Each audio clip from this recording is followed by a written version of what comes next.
Allow the children It's okay. Off your mind, it's okay. Off your mind,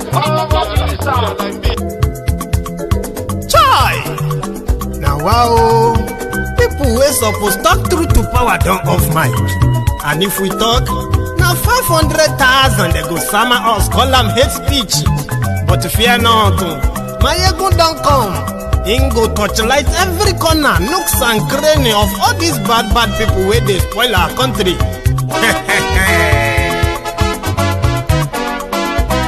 So my people make we loud, oh yo yo. My ego don't come, oh yo yo. My people make we shout, oh yo yo. My ego don't come, oh yo yo. My ego don't come, man of the masses, oh yo yo. My ego don't come, oh yo yo. My ego diary politico, oh yo yo. My ego don't come, oh yo yo. This one not the off in mind, oh yo yo. My ego don't come, oh yo yo. And in the touchlight every corner, oh yo yo.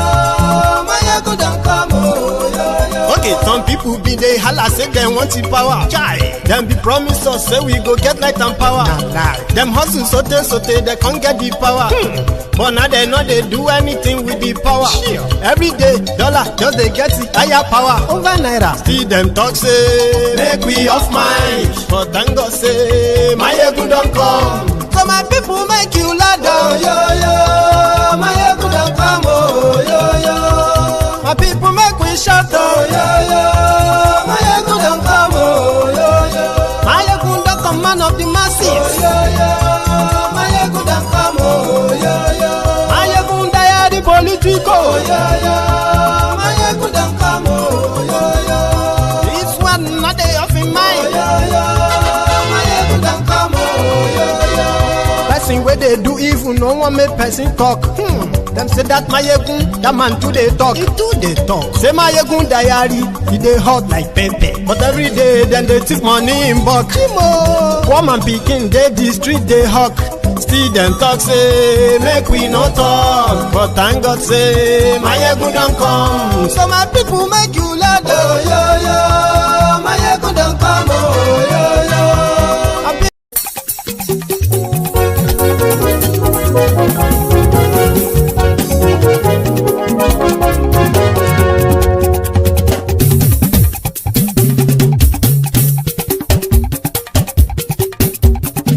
Mayegun làwa mọ̀ làmọ̀ tó dòdòdò. Mayegun diary Nayibi number one. Mayegun làwa mọ̀ làmọ̀ tó dòdòdò. Mayegun diary Nayibi number one. Mayegun ti dé o ọ̀rẹ́ ara ìlú. Mayegun diary Nayibi number one. Lórí Facebook lórí YouTube. Mayegun diary Nayibi number one. Gbogbo bó ṣe ń lọ ni Mayegun já wa sí. Mayegun diary Nayibi number one. Àṣírí ọ̀jẹ̀lú kì í bò níbẹ̀ o. Mayegun diary Nayibi number one. Bó bá ṣe eré àní Mayegun máa wí. Mayegun diary Nayibi number one. Ó sì tún ṣe eré wàá gbọ́ níbẹ̀ o. Mayegun diary Nayibi number one. Mayegun diary politico. Mayegun diary Nayibi number one. Godfatherism kò sí lọ́rọ̀ Mayegun. Mayegun diary Nayibi number one. Ẹ farabalẹ̀ sẹ́ o kẹgọ́rọ̀ lẹ́nu o. Mayegun diary Nayibi number one. Àní Mayegun làwa mọ̀ tó dòdòdò. Mayegun diary Nayibi number one.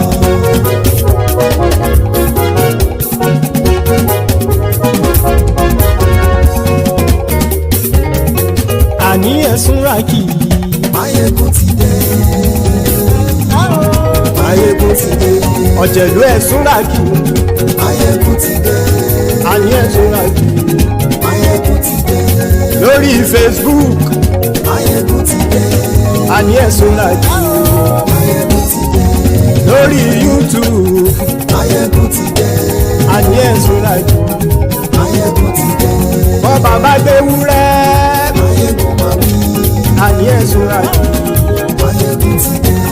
Ijó ìgbádìí yẹ.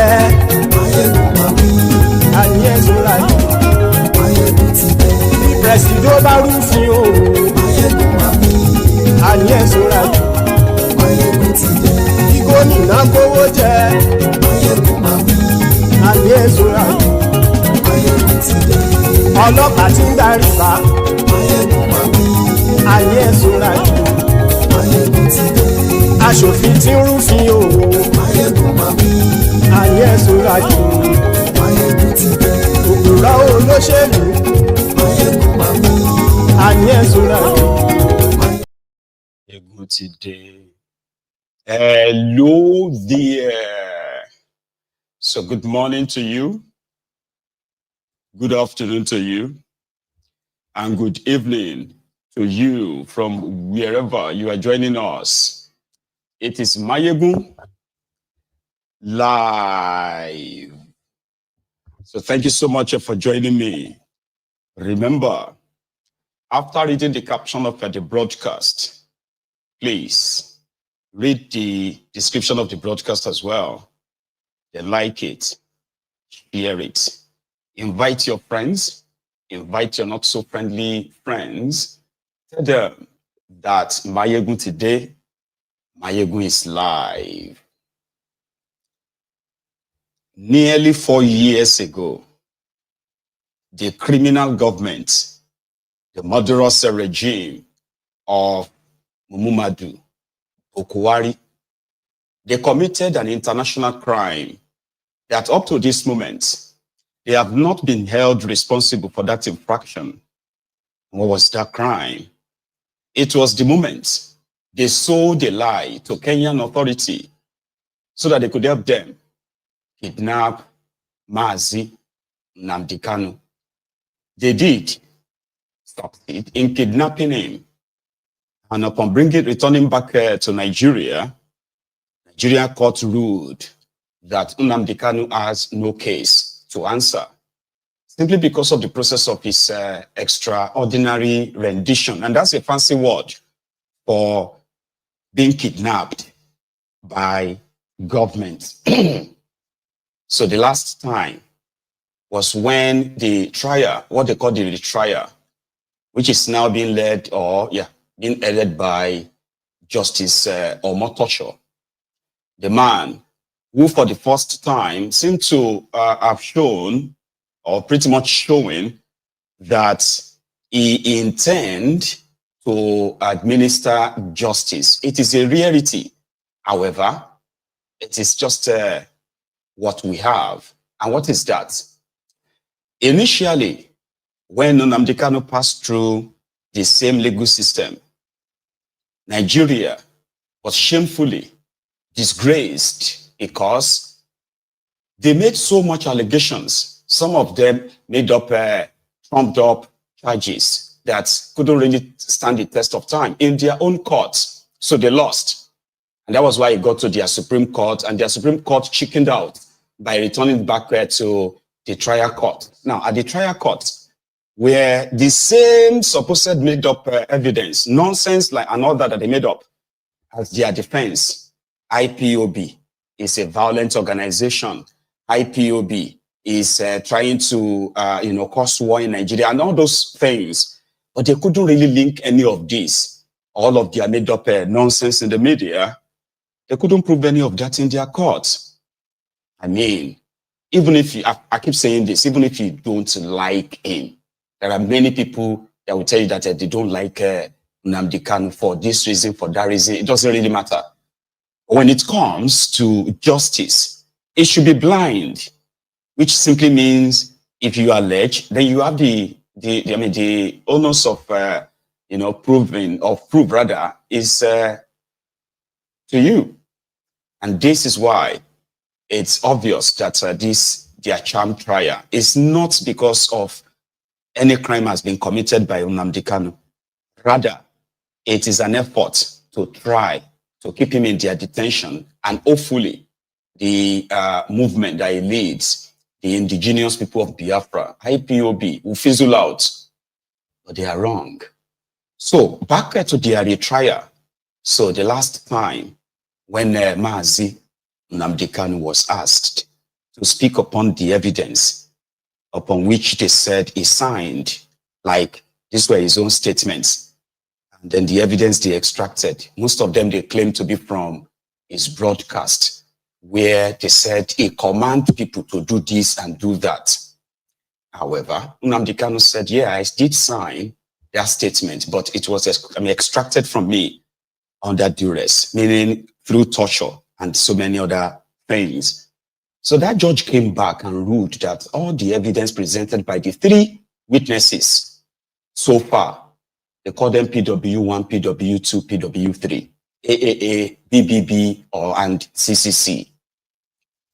Or you get what I mean? You can call it prosecution witness 1 or AAA, prosecution witness 2 or BBB, prosecution witness 3 or CCC. All these three, with their made up supposed evidence of what crimes that Nnamdi Kanu committed. And just a little flashback, a little bit of rollback as well, so that you can understand this very well, okay?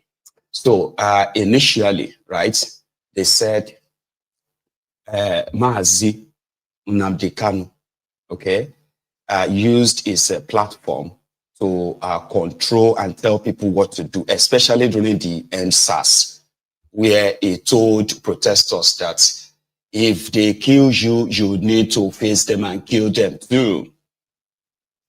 And also, right, that Mazi Nnamdi Kanu, this was from the earlier stage, they said Mazi Nnamdi Kanu said Bokuwari was cloned, meaning it was a fake Bokuwari. So they initially charged him for treason. And in the space of 10 years, now they have been on it, right? They have changed the charges. They've dropped treason. And they are now pushing terrorism. So the judge came back and ruled and said, well, everything you presented, all this evidence, the videos, they are not admissible because you obtained a statement in admitting to some of this stuff without his lawyer present and under duress. So part 1, you can call that part 1. It's not done because they said they still have more witnesses, right? So part 1 is kind of like won and lost. Lost. This is their second one. They have now continued what they call the trial, the prosecution and their witnesses. Another DSS who has now taken the stand, today, before the case got adjourned till tomorrow. So the transcription, I'm talking about the cross-examination that took place. I will take you through that. But first, the arrival of Mazi Nnamdi Kanu, their court room earlier today. Give me a sec.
So, for over 1,300 days, they have locked him up, tortured him, used every means to demoralize him. They've pampered him. They've made him offers. There was a time when the only offer on the table was that it would come out and, denounce IPOB, and they is not part of it anymore, and the rest of that stop campaigning for or advocating for Biafra. An offer that he rejected, which every one of these rogues believes that is the reason why he's still in detention. However, as their case continued, or their charm case continued today, right? The cross-examination between their fourth witness, their fourth prosecuting witness, that we will address as either witness or PW4 or DDD. I would rather use witness. Okay, so the cross-examination between the prosecuting counsel, that is the Nigeria or DSS lawyer or Nigeria lawyer, questioning their own witness based on whatever evidence is presenting. Guess what?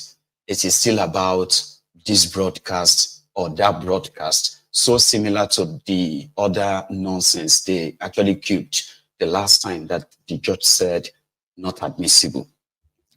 So I'll read through. So it's called the preliminary examination, and it was between the prosecuting counsel and the witness, their own witness, DSS witness. So here we go. So the prosecuting counsel said, do you know who Mazi Nnamdi Kanu is? Here we go again, right? So the witness said, yes, he is the IPOB leader who has been calling for the breakup and secession of Southeast from Nigeria. The prosecuting counsel, how can you describe him? The witness, he is a terrorist. Prosecuting counsel, how did you get to know him? The witness, I knew him when he was arrested in Lagos and he incites people through Radio Biafra. Prosecuting counsel, where did he keep the transmitter used in hearing Radio Biafra? The witness, Mazi Nnamdi Kanu kept it in one Benjamin Madubogu's house at Ubulu, Isiuzo. So the prosecuting counsel, who was assigned to carry out the transmitter search? The witness, I was to carry out the search, locate the transmitter, retrieve it. Transmitter. Okay. Mazi, well, anyway, I'll come back to that, but let's continue. Anyway. So, the prosecuting counsel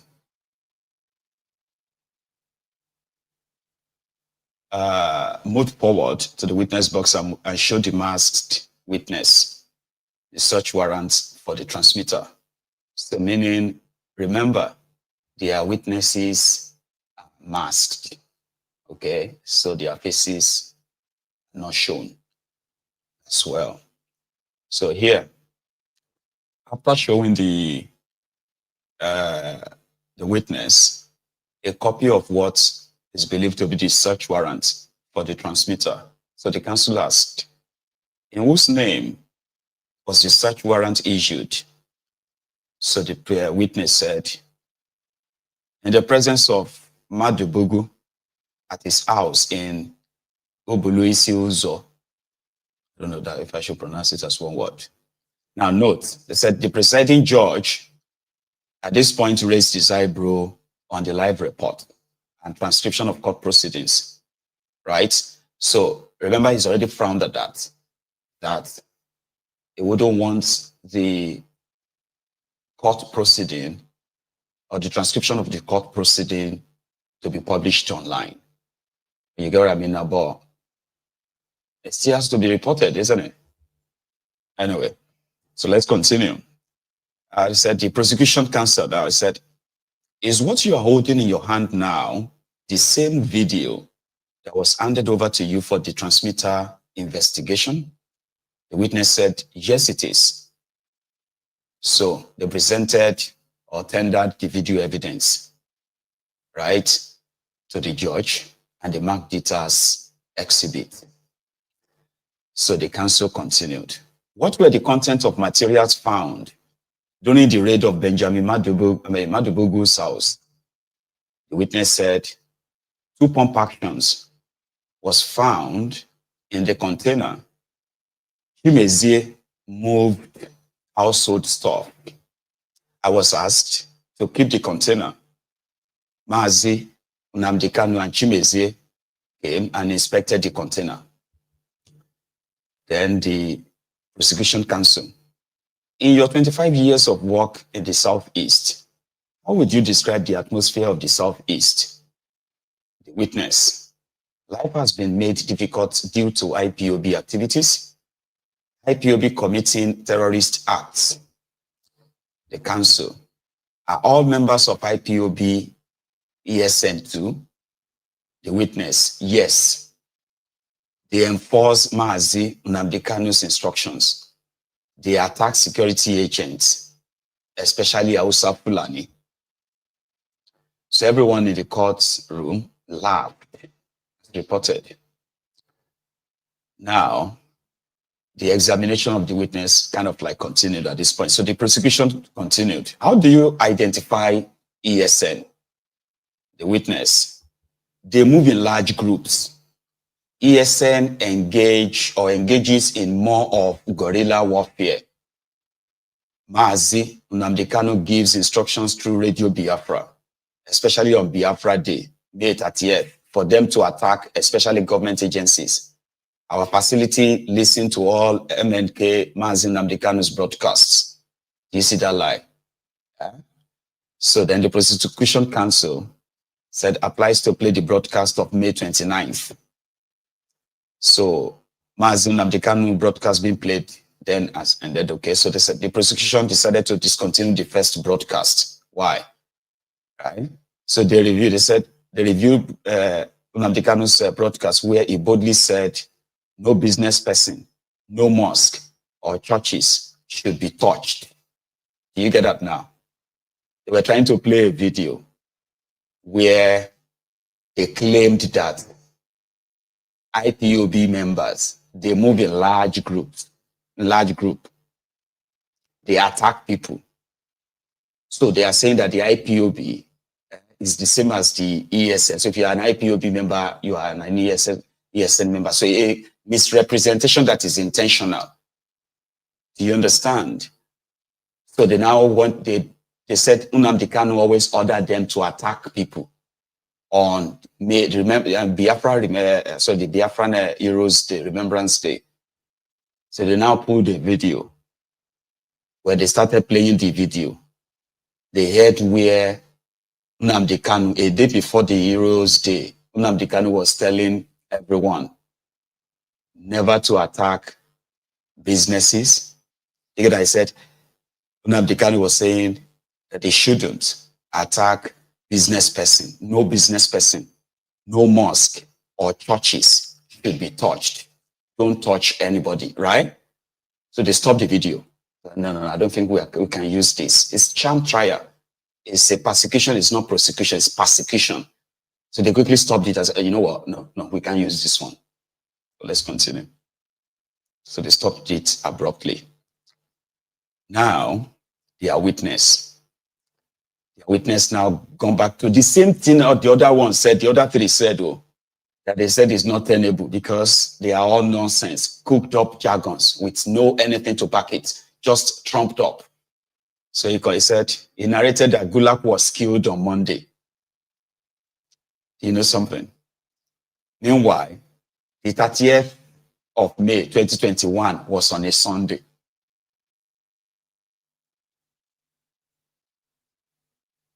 Sit at home. That Simon Ekpa came to popularize. It turned to Monday. They were trying to make that as Nnamdi Kanu's pronouncement. By 2021, there's nothing like sit at home on Mondays. Nothing.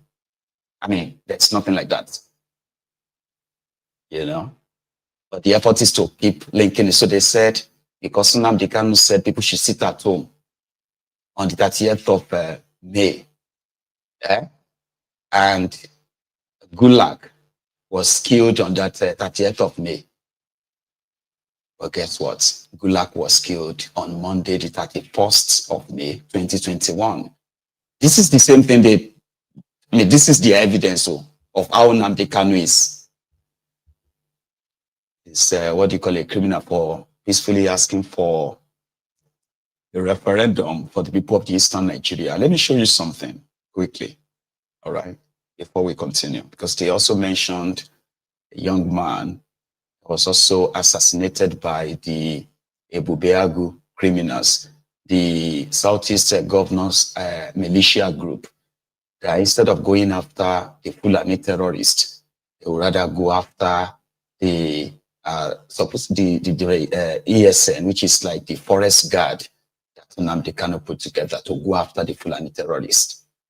So they were telling people that the ESN move in large group. This is what he's referring to. This is IPOB members. They are not ESN.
So those are women, children. In the time of Mazi Nnamdi Kanu, when just before they kidnapped him and locked him up, it was like moving freely.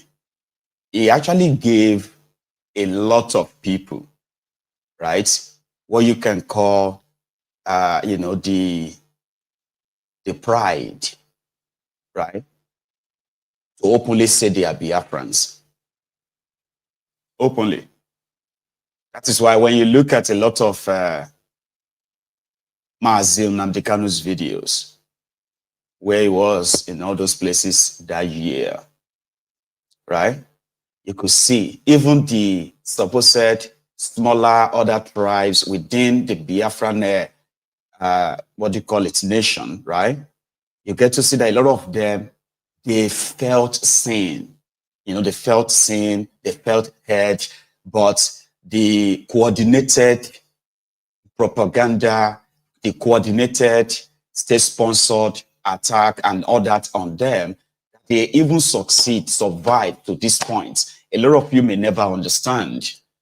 Because it's the criminals, your criminal leaders, starting with the Igbo governors and the Igbo elites, so to say, right? They already felt so intimidated, threatened enough that they have gone on this destructive sort of like a journey.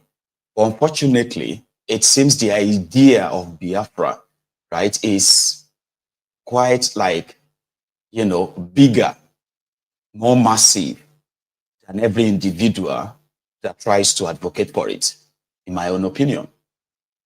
Because if you understand the effort they have made, including the instigating the violence and all of that you have been witnessing in the eastern part of Nigeria, and then the IPOB is still here. So a day is coming when all of this will become like so open truth that these active players who are responsible for criminalizing self-determination, that a lot of you have been so convinced that it is a bad idea.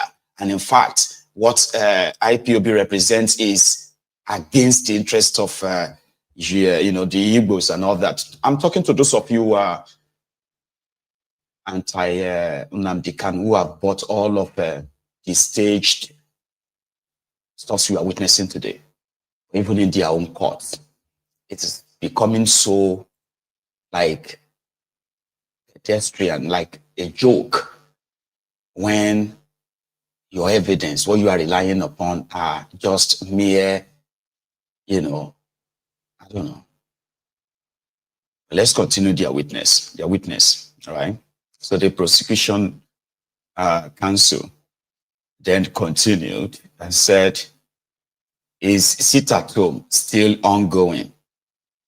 This was said today, not 2021 or not 2022 or 2023 or any time, today. So witness or prosecution counsel said, is sit at home still ongoing? Witness, yes, my lord. Prosecution, who is a consul? You remember that guy that the Ebubiagu killed, right? Okay, who is the consul? Witness, he is one of the feared ESN members. On the 5th of April, a consul led an attack on the Imo State Correctional Center. You see again, the lies that they believe that if they keep repeating. There is a video, I'm so sorry that I didn't have space to put up the video earlier, so I should have. There is a video of, what is his name again? Oplesus Odingba, or Oplesus Odijo, of the Supreme Court Governor of Owerri, where he publicly, openly, and repeatedly said IPOB is not responsible for the prison break in Owerri. He said IPOB they don't even have the capacity to do that. You understand? There is no record that they have their members in prison in Owerri that they have to go and break into. Uzodingba said that. But this witness is repeating it like that means he's lying on oath. He's lying on oath. But it's not what the hell doing anyway. I should have put that up earlier, but don't worry.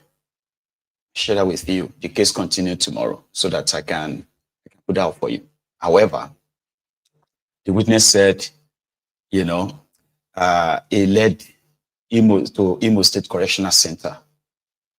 An information that is an outright lie, right? That's their witness. Now, hang on. I think there is actually a bit more from that as well.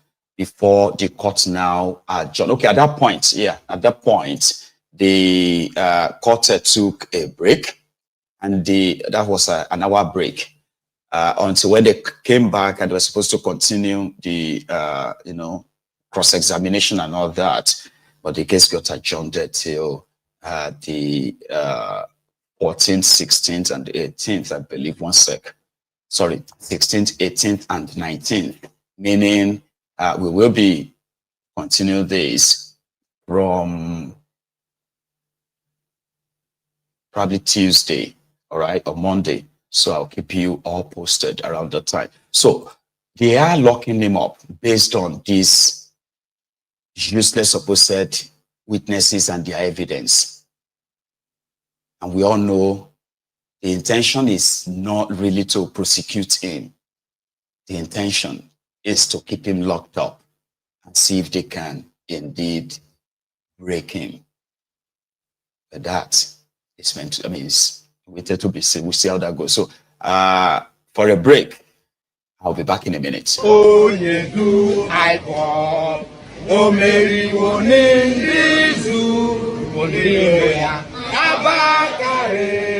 Mama Daora. Olabori Mary Nnamdi. Nnamdi win the war. Python dance 1, Python dance 2. Now Python dance 3. Unaburi Mary Nnamdi win the war. Python dance 1, Python dance 2, now Python dance 3. Unaburi Mary Nnamdi go onyedu aimo. O Mary wone nizu mbiroya. Abakare mamanda ora. Unaburi Mary Nnamdi win the war.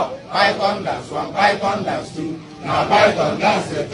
Unaburi Mary Nnamdi win the war. Python dance 1, Python dance 2, now Python dance 3.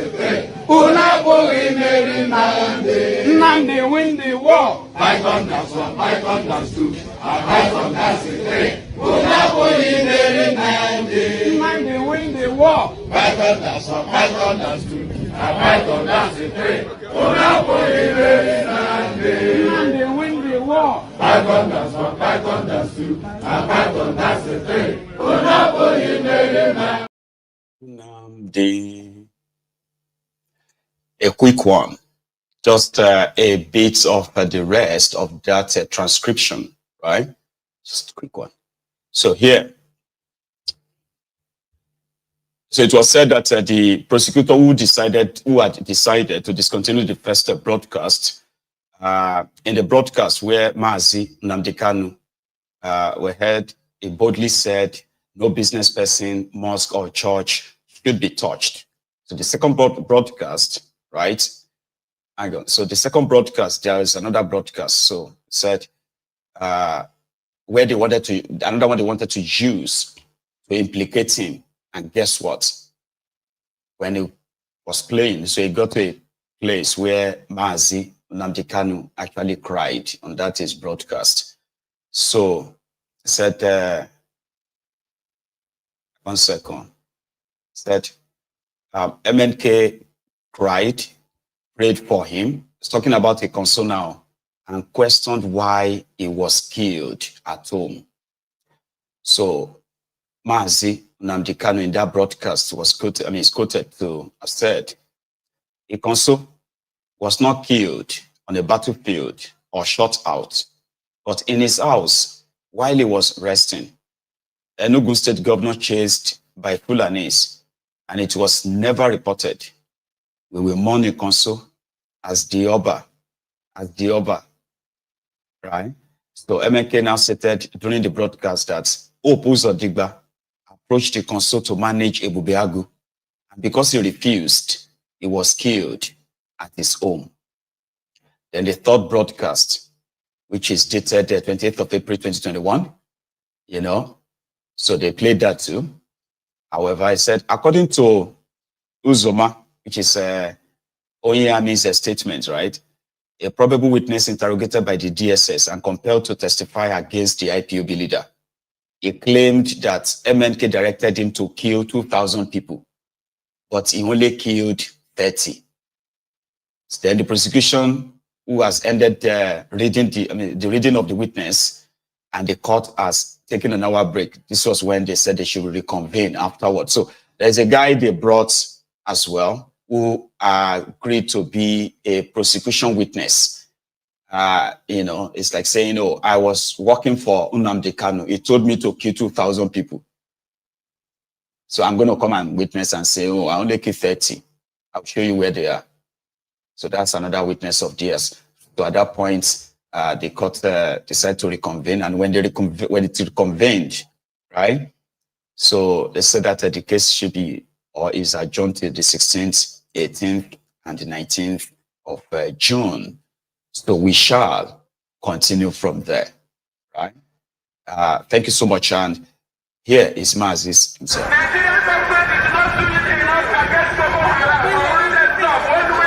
My name is Nnamdi Kanu, and the reason why we're here today is to protest the killing of innocent women and children, and men for that matter, all over Nigeria, especially in the northern part of Nigeria. We are not happy, we are not pleased with what is happening, and that is why we're here today. As you can see, there are a lot of Nigerians who are protesting about the killing of families. people who are determined to tear the country apart violently, and it is not something that we support. It is not something that we would like to see continue, and we are here today to send a clear message to the Nigerian government, through the High Commissioner, that what is happening in the country is unacceptable, and we cannot accept it. If that continues, it will lead to the violent disintegration of the country. There will be no more Nigeria for anyone to go to. There will be no Nigeria for anyone to refer to. In fact, what is happening in Somalia today will be like a tea party. So we cannot allow this nonsense to continue. Something has to be done, and the consequences of the actions of terrorism in Nigeria must be driven home to the people, so that even the terrorists themselves will be able to understand that there is no mileage in where they're going. The only thing they can accomplish is the breakup of Nigeria. If they think that they can cower people, if they think they can force people to be coerced into a religion which is not theirs, then they are clearly mistaken. We are asking for peace. We are asking for people to get together. We are asking for everybody who loves Nigeria, who is associated with that country, to please prevail upon terrorism in Nigeria, so we can bring it to an end. That is why a multitude of Nigerians are gathered here today. Those of us in the UK are determined to work with the government for peace. We are determined to work with the Council Committee for peace. But one thing we cannot stomach is a repeat of 1966. What is happening today in Nigeria was the reason why Nigeria fought a bitter civil war for 3 years between 1967 and 1970. If this continues, there will be another civil war in Nigeria. And this time around, no place will be safe in Nigeria. This time around, nobody will be safe in Nigeria. So it is imperative that everybody who has the interest of the country at heart acts now and immediately to stop this nonsense from continuing. Just a reminder, especially for those of you who are lovers of Nigeria today, the people we called one Nigerianists or one Nigerians, is that if you take your time, even though there is no much time on your side, right? If you can take a little bit of time to study those who are no longer interested in saving Nigeria. I'm talking about those that will tell you that, that will open and say, Nigeria is finished every now and then. Every conversation they will tell you that, oh, Nigeria is gone, Nigeria is finished. But you are wondering, why do you have to say that? Everybody is saying that, but it's our country. We cannot say that. We all need to this and that. Right?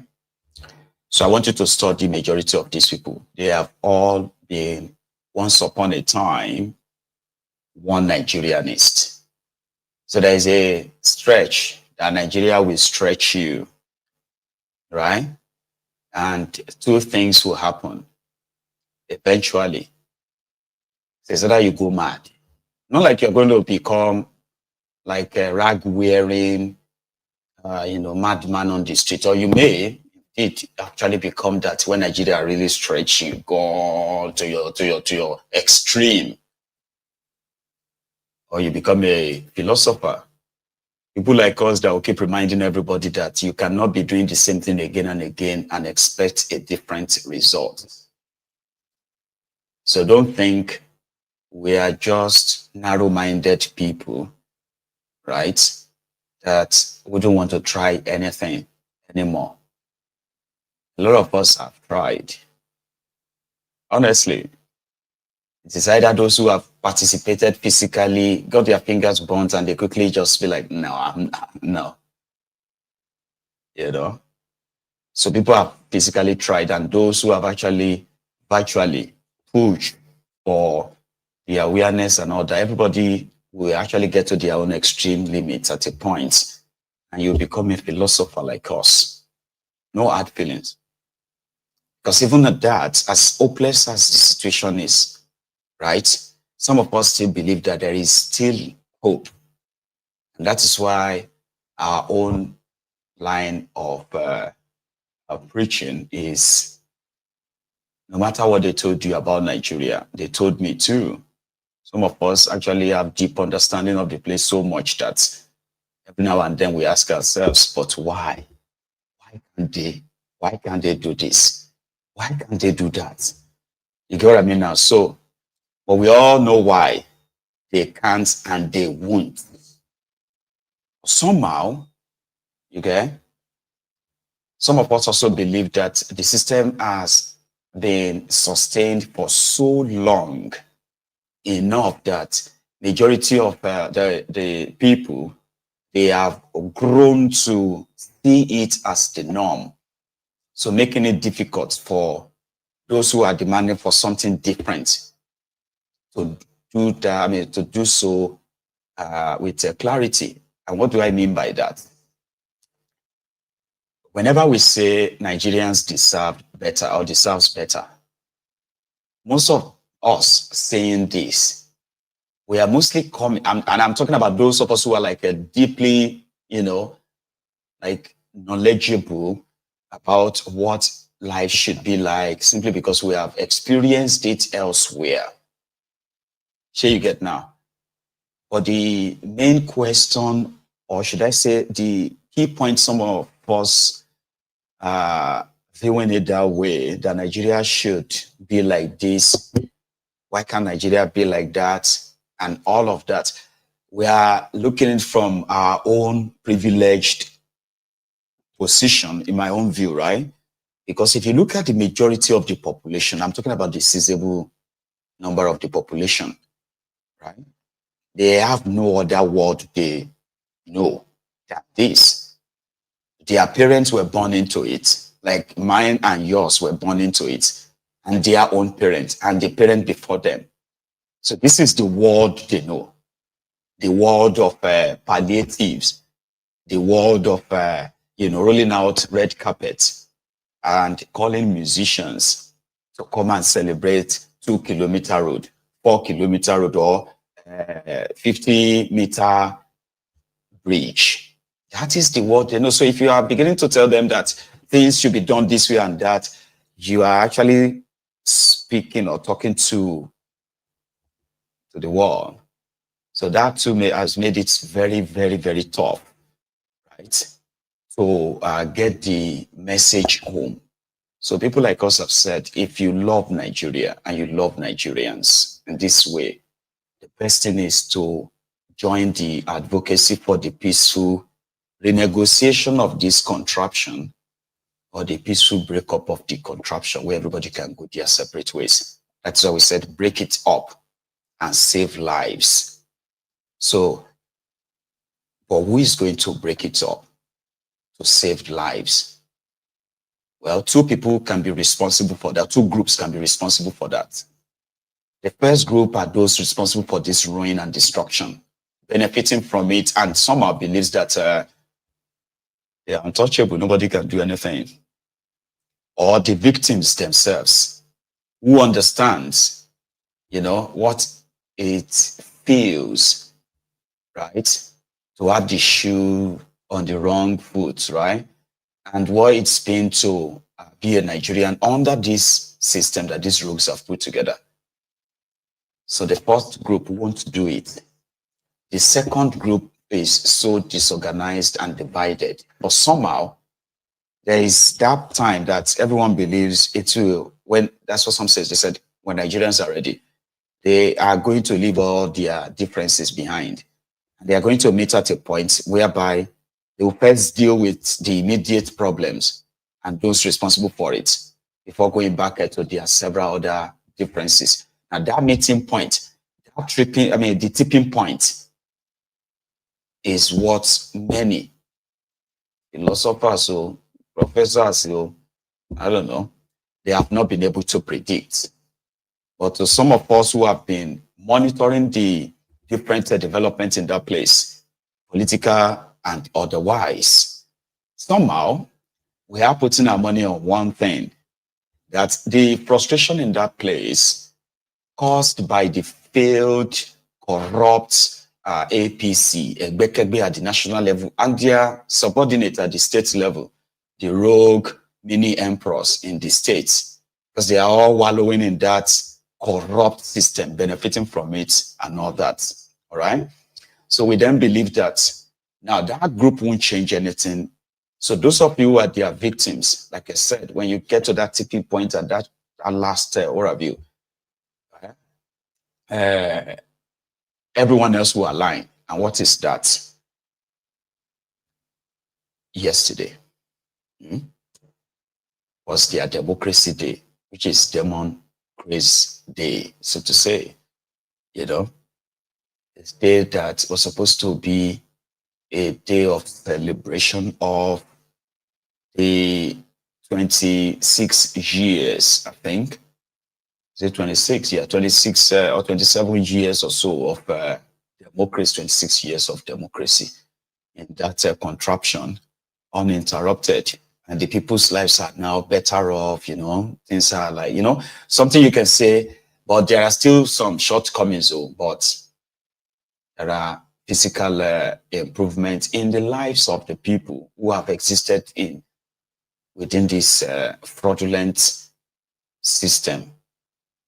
So Tinubu used yesterday to sort of like massage his own ego, and others around him did the same. It was also yesterday that Peter Obi, the main opposition guy, and his obedient movement, which they dread a lot, by the way.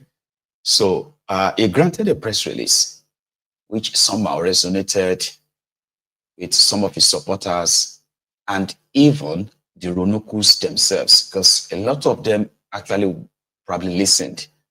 So on the Democracy Day, the president of that place is expected to give a speech, kind of reassuring speech and all that, mostly flowery words, you know, just word salad, just garbage, right? But Kolu decided not to. He changed his mind the last minute. Initially announced that he was going to give a speech. Then he changed his mind. He decided to go to the National Assembly to address the joint session of the National Assembly, Reps and Senate, where he, you know, rather than tell people how their lives have actually improved, where and where, of course, it's all promises and assurances that things will get better. And in fact, things are getting better, but people are not feeling it. They will feel it later. Obi on the other side was speaking on every sector of that economy that Kolu and this gang have actually failed woefully. Cadillac for Tinubu, poverty for the citizens. You know what I mean? He lamented about the, you know, the poor leadership to start with, as well as the directionless, purposeless policies of Tinubu. Then he advised him that Tinubu should spend more time in visiting the Nigerian states to meet with the people, see them in their own, you get what I mean, like view them as their presidents and all that, you know. And the obedient, as usual, they were all over it. Yeah, that's my president. Well, guess what? When the press conference took place, Peter Obi was framed as somebody that looked presidential, even though there's nothing around him to say is, you know, speaking on behalf of any organization or political. It wasn't even speaking as an opposition leader or something. You know what I mean? Oh, that triggered the Ronukus a lot. So they started saying that it's like, you know, Obi has formed a parallel government. The way he's speaking and addressing the people, he's addressing them like he's the president. And maybe he's trying to bait Tinubu so that Tinubu will arrest him, so that Nigeria can have problem, yeah? So immediately it was like a WhatsApp message, you know, like the WhatsApp group. They said, okay, you know what, go and push this. And since then, they were now like playing with the idea of, you know, if they arrest them now, what's going to happen?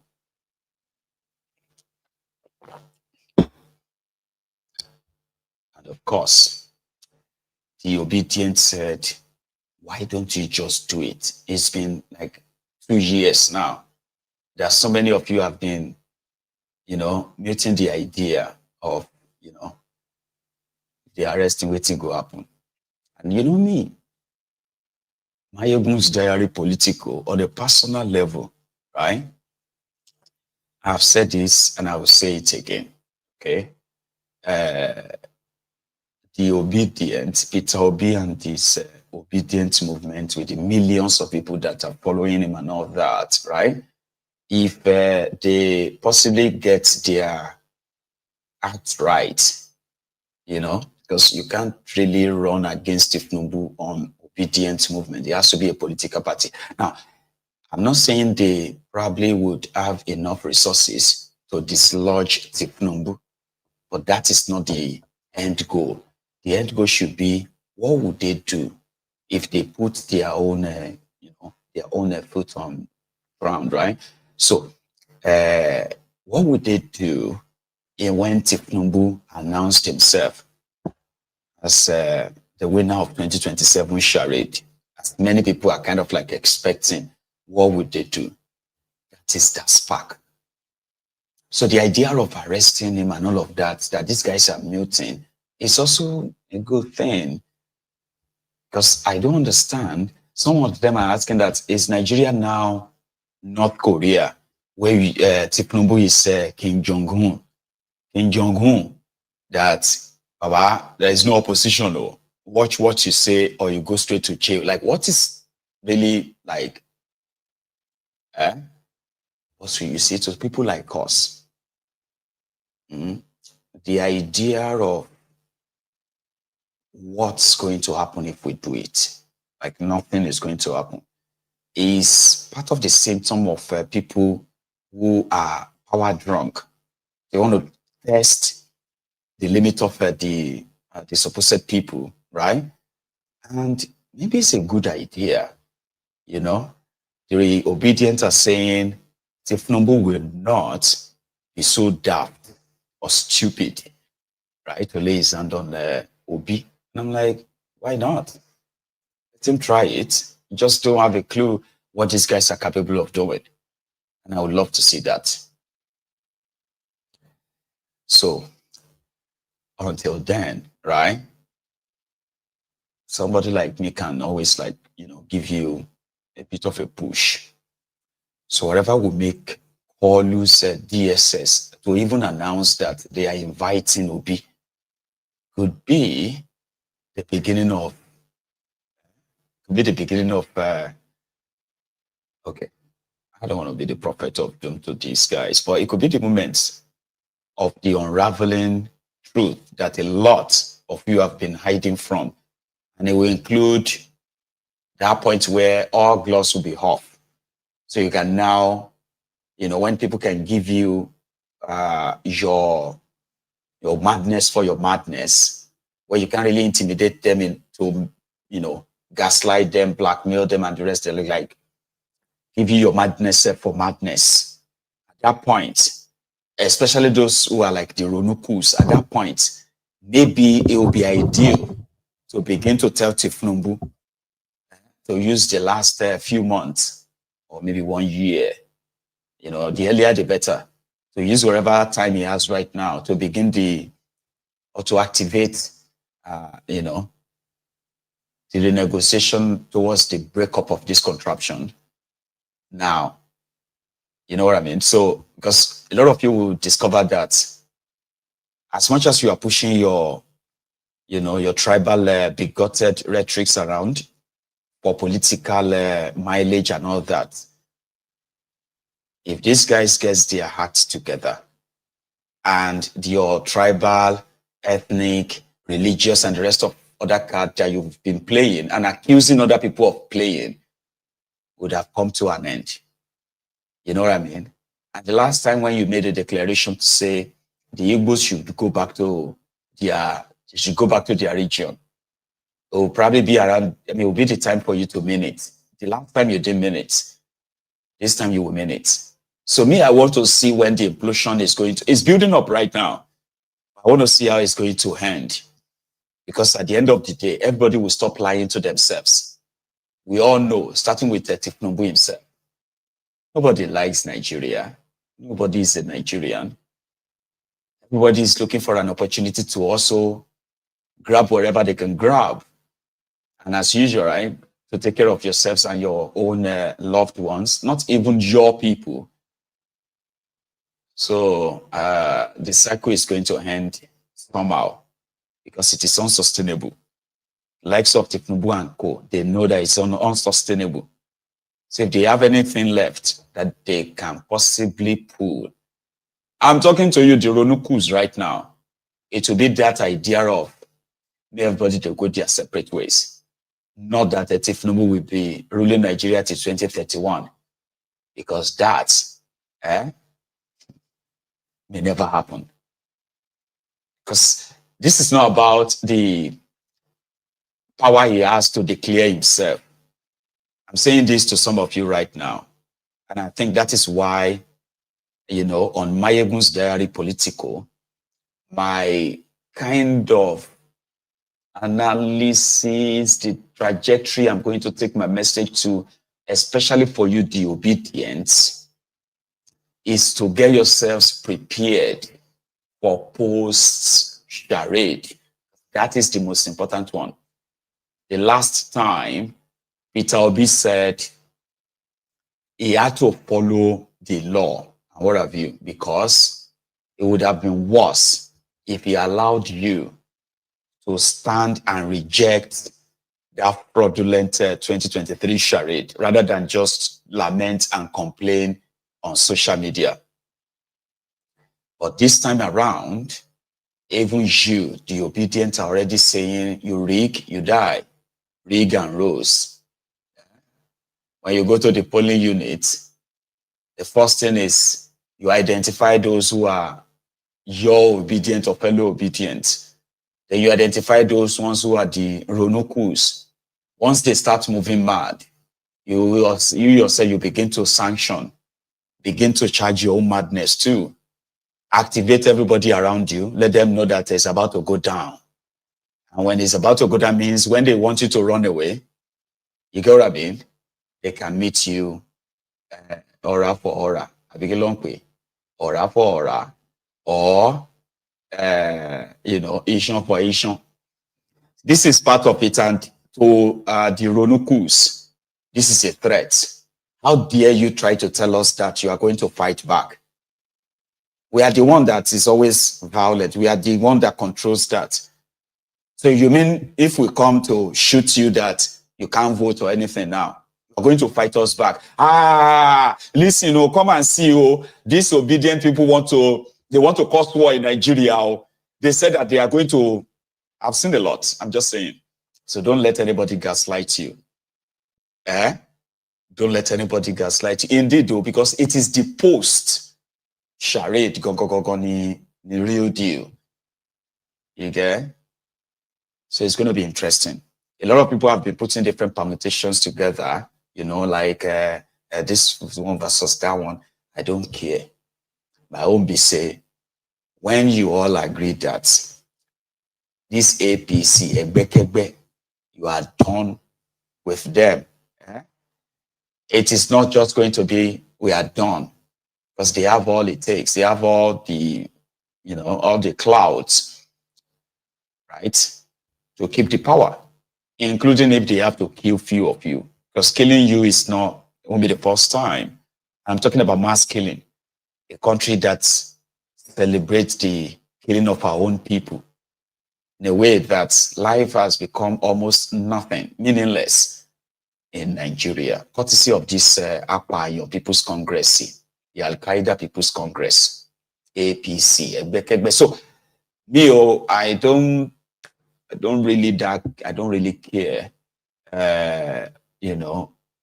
how you end up tearing them apart. But when people sees that it is happening, a lot of these other, different kind of like dissenting views, majority of them will align straight away. I've seen that happen before.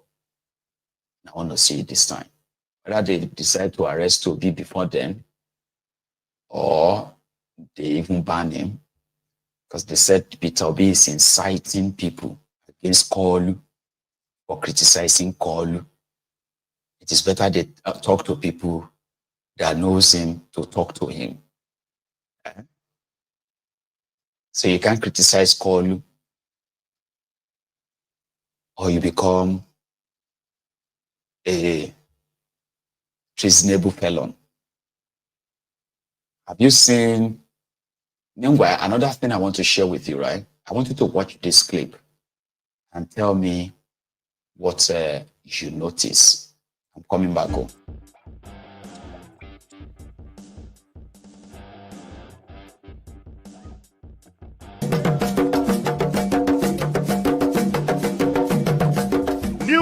prompt road.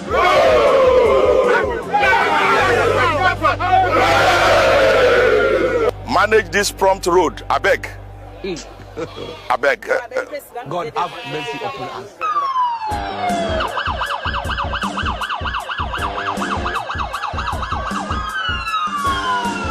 Which one is prompt road again? Ask Google Map.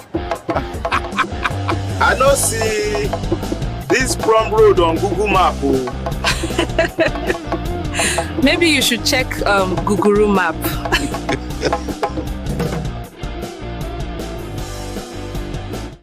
So what did you notice? Without anybody telling you, what did you notice?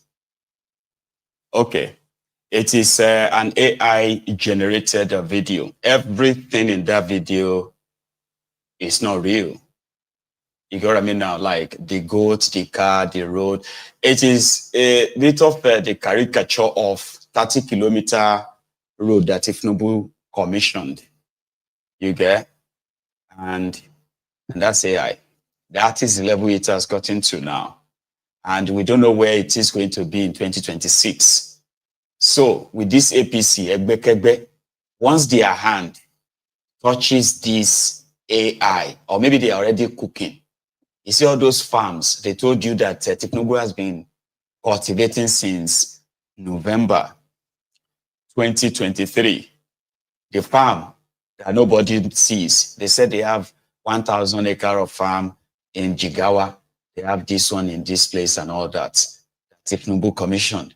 Suddenly, Baba, if we begin to see farm, and you will see people walking there, they will look like normal human being. You see? I know some of you are so who have who have clue about all these things. But I also have audience who are pretty much like, are you sure? So they are not human beings, including the broken, the pidgin English they are speaking there, right? Everything in there is generated by a computer. Watch it again.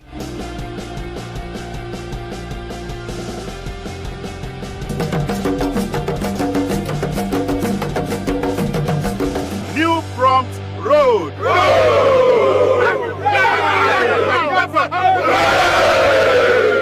Manage this prompt road, I beg.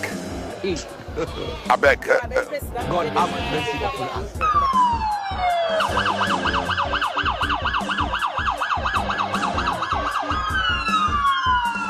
Which one is prompt road again? Ask Google Map.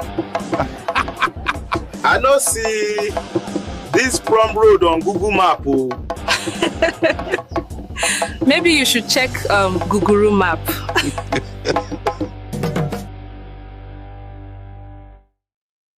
So you may begin to see that your village that has no major road. Tinubu and his gang, they may begin to construct your roads, hospitals, and they will see patients inside. You will see people that will sit down and say, we thank God, help us thank President Tinubu in your 2027 charade. I just say make I tell you now. All right?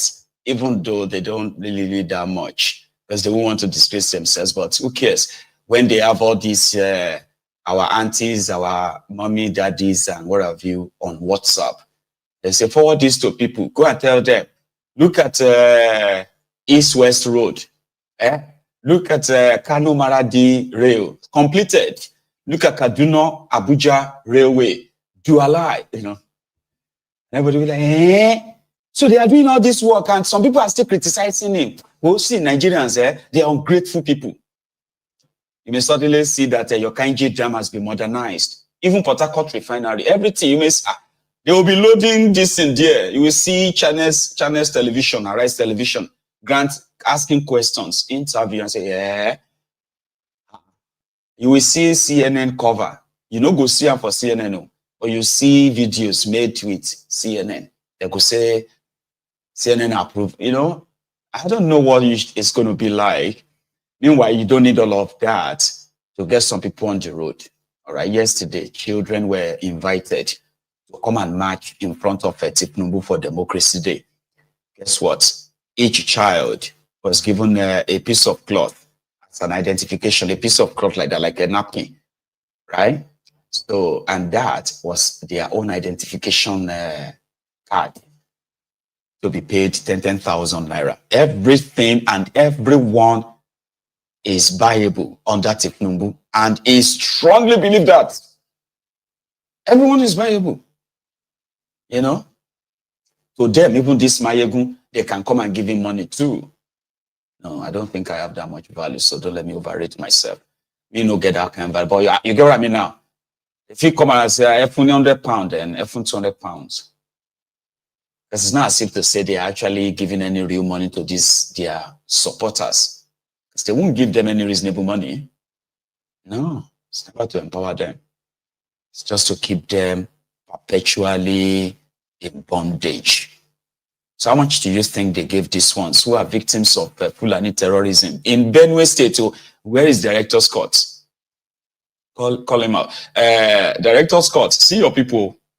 They said that all these reports we are getting from Benue State about all these people that have been buried, villages ransacked, and all of them, they are just being exaggerated because Tinubu has brought peace, security to Benue. Hyacinth that is crying on TV and saying these killings is unacceptable, blah, blah, blah, blah, right?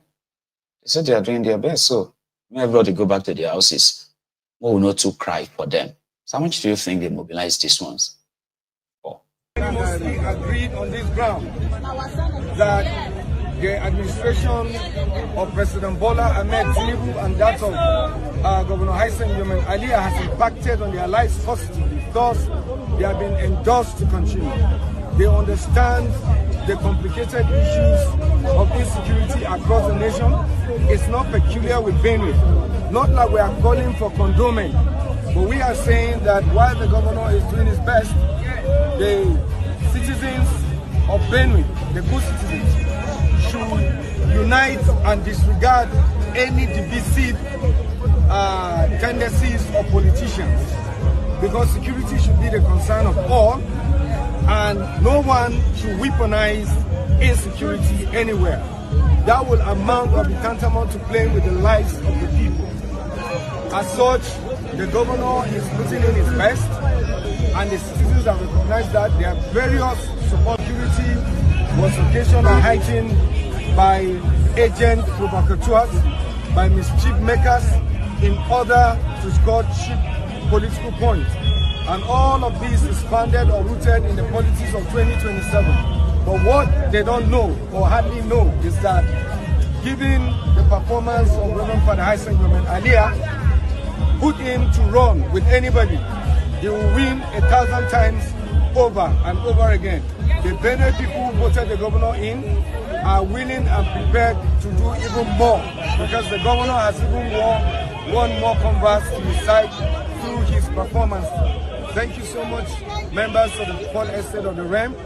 Once again, I'm from Daniel Onje, the 2023 Benue South senatorial candidate, and also former president, National Association of Nigeria. People of Benue. Well, anyway, they said they are just marching to let you know that they will be voting for Tinubu again 1,000 times. Hyacinth will win anybody. It's about winning. It's about election. It's about power. It is never about governance. You can play politics with people's lives, mobilize sycophants who are always ready for hire. They are always there. Just pay them.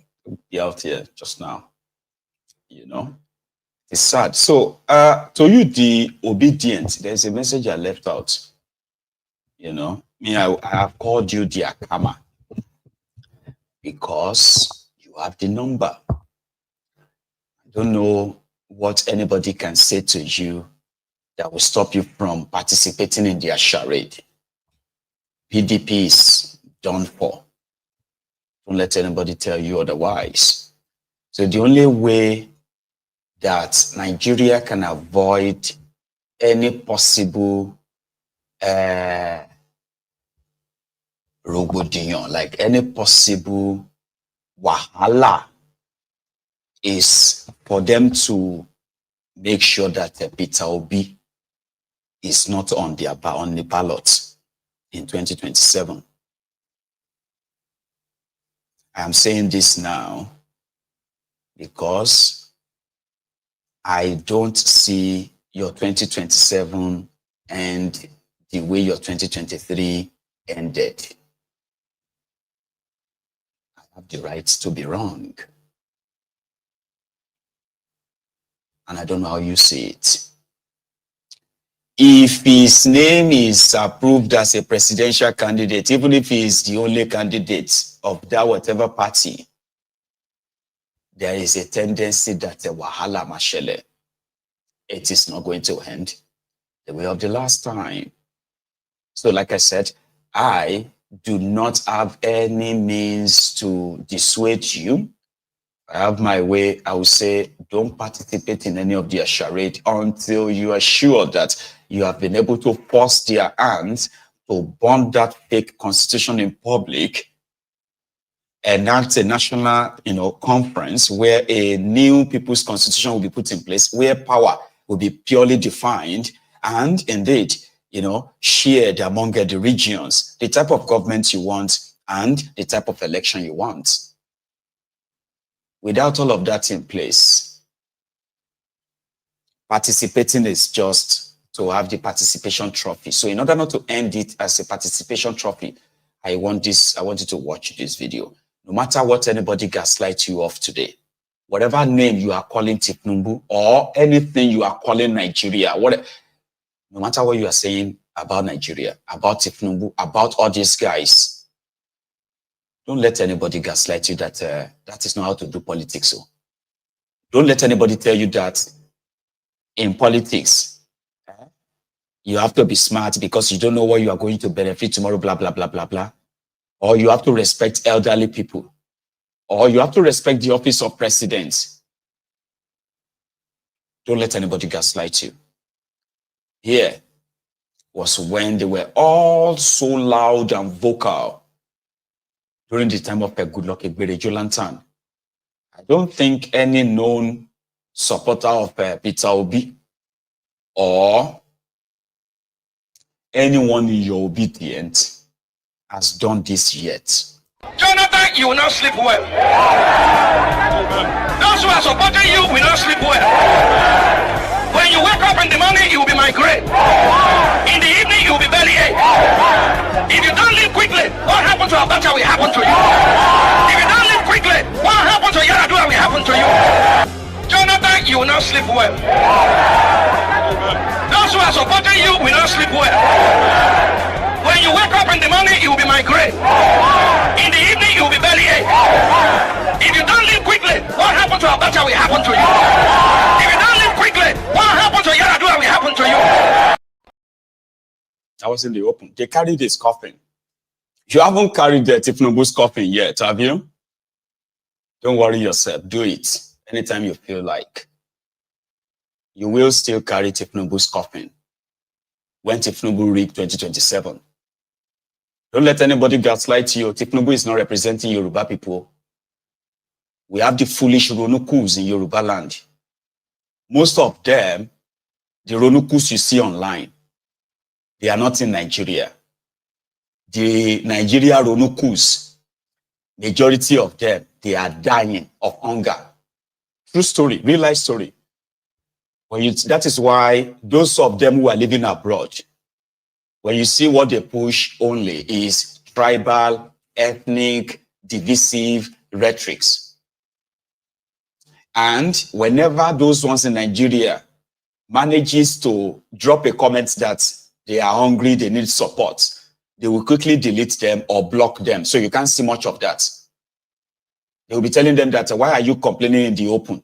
Must you complain in the open like this? So that our enemy will now say, instead of you to, as a Yoruba man, you are not supposed to complain in the public.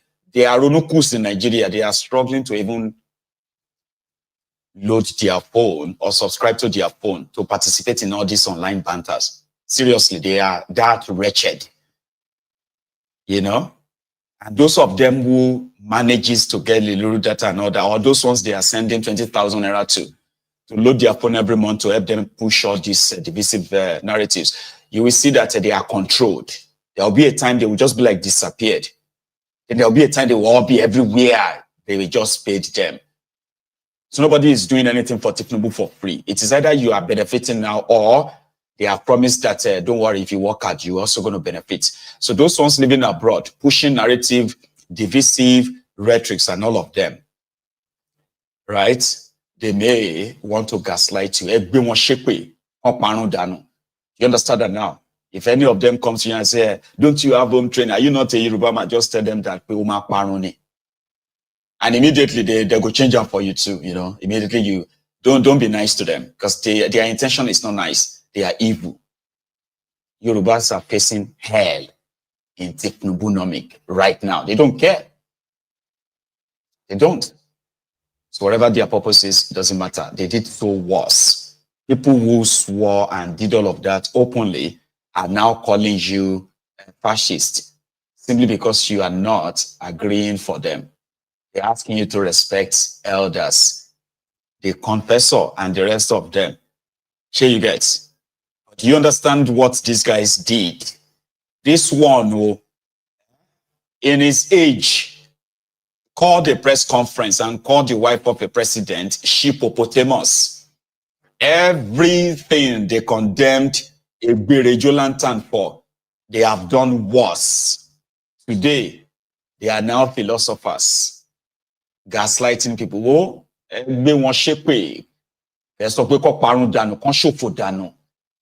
there's nothing you are going to say to them that they have not done worse. So I just make I give you that motivation. I'm not a motivational speaker, but you needed that. Just so you know. Every one of them who is pretending to be older today, they are animals. I mean, they are pure animals.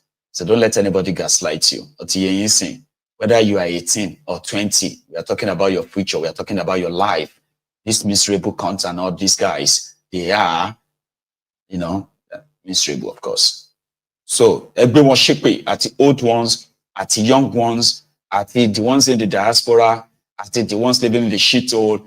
They won't shape the way you feel because they did worse. Just so you know. Right? So now, to another thing. Okay? So this time, it is Shitty Man who attended a program. And, you know, the guy loves to sound like he's, what's it they call him? Maiduguri, Albert Einstein, Abinko. So he was there, he don't go do Wikipedia reader and all of that.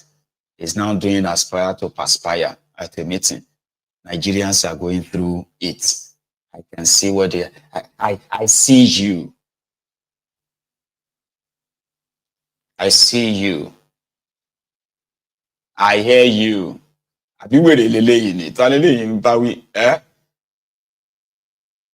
Still lying though. The past 25 years have tested our resolve as a nation. We have weathered political storms, economic downturns, insurgency, and uncertainty. Yet in all this, our democracy endured. We may not have achieved every goal, but we have never turned our backs on the ballot box. That in itself is progress. That in itself is hope. Yes, I am aware, very deeply aware, of the pain many Nigerians are feeling at this time.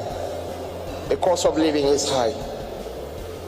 Basic commodities are not as affordable as they should be.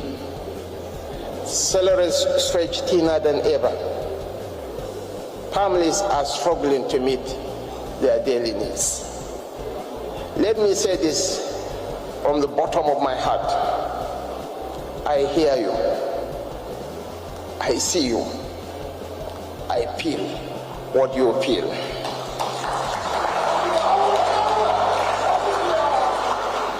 The decisions we have taken, especially on fuel subsidy removal, currency reforms, and fiscal restructuring, were never designed to punish Nigerians. Rather, they were hard but necessary steps to secure the future. For too long, we lived on borrowed time and borrowed funds. We subsidized inefficiency, inflated corruption, and mortgaged the future of our children for temporary comfort. We could not, in good conscience, continue on that path. Yes, there is discomfort, but also there is a long-term gain that will emerge slowly but surely from our shared sacrifice. We're already seeing signs of recovery, stabilizing foreign exchange, renewed investor interest, and expanding opportunities in agriculture, technology, and infrastructure. This is not the end of the hardship, but it is the beginning of a turnaround. Nuisance Lele. Nuisance Lele.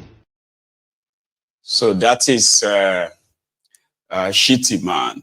Thank you, Jared, Director Scott. He is also known as Maiduguri Elon Musk, the guy who dreams of going to space from the Maiduguri's desert. And he is also a terrorist enabler, a terrorist sympathizer. And you can even call him a terrorist sponsor with evidence. That's not me making that up. So there's this guy called Kabiru Shokoto. The guy bombed, a Christmas Day bombing in Abuja. Right? He killed over 200 people in that bomb blast. Then Jonathan's government arrested him as the mastermind of that bomb blast. So they locked him up. And he was supposed to be in the detention of the DSS. So there is this guy, I don't know if he's a sergeant or inspector, his name is Bill, all right, who was supposed to be guiding him. Guiding his cell. Bill released Kabiru Shokoto, and then they declared Kabiru Shokoto wanted. For more than 8 months, Kabiru Shokoto was nowhere to be found. And his trial for terrorism just hung there. You know what happened? While they were looking for Kabiru Shokoto was living inside the Borno State government house. Not government house, Governor's Lodge in Abuja. Very, very in the heart of Maitama Abikilokwe, very close to the people looking for him, DSS or police. And you know something? Kabiru Shokoto goes out every evening to see the city. And you know those who were driving him around from that Governor's Lodge? DSS, the police, and the same security protecting Shitty Man.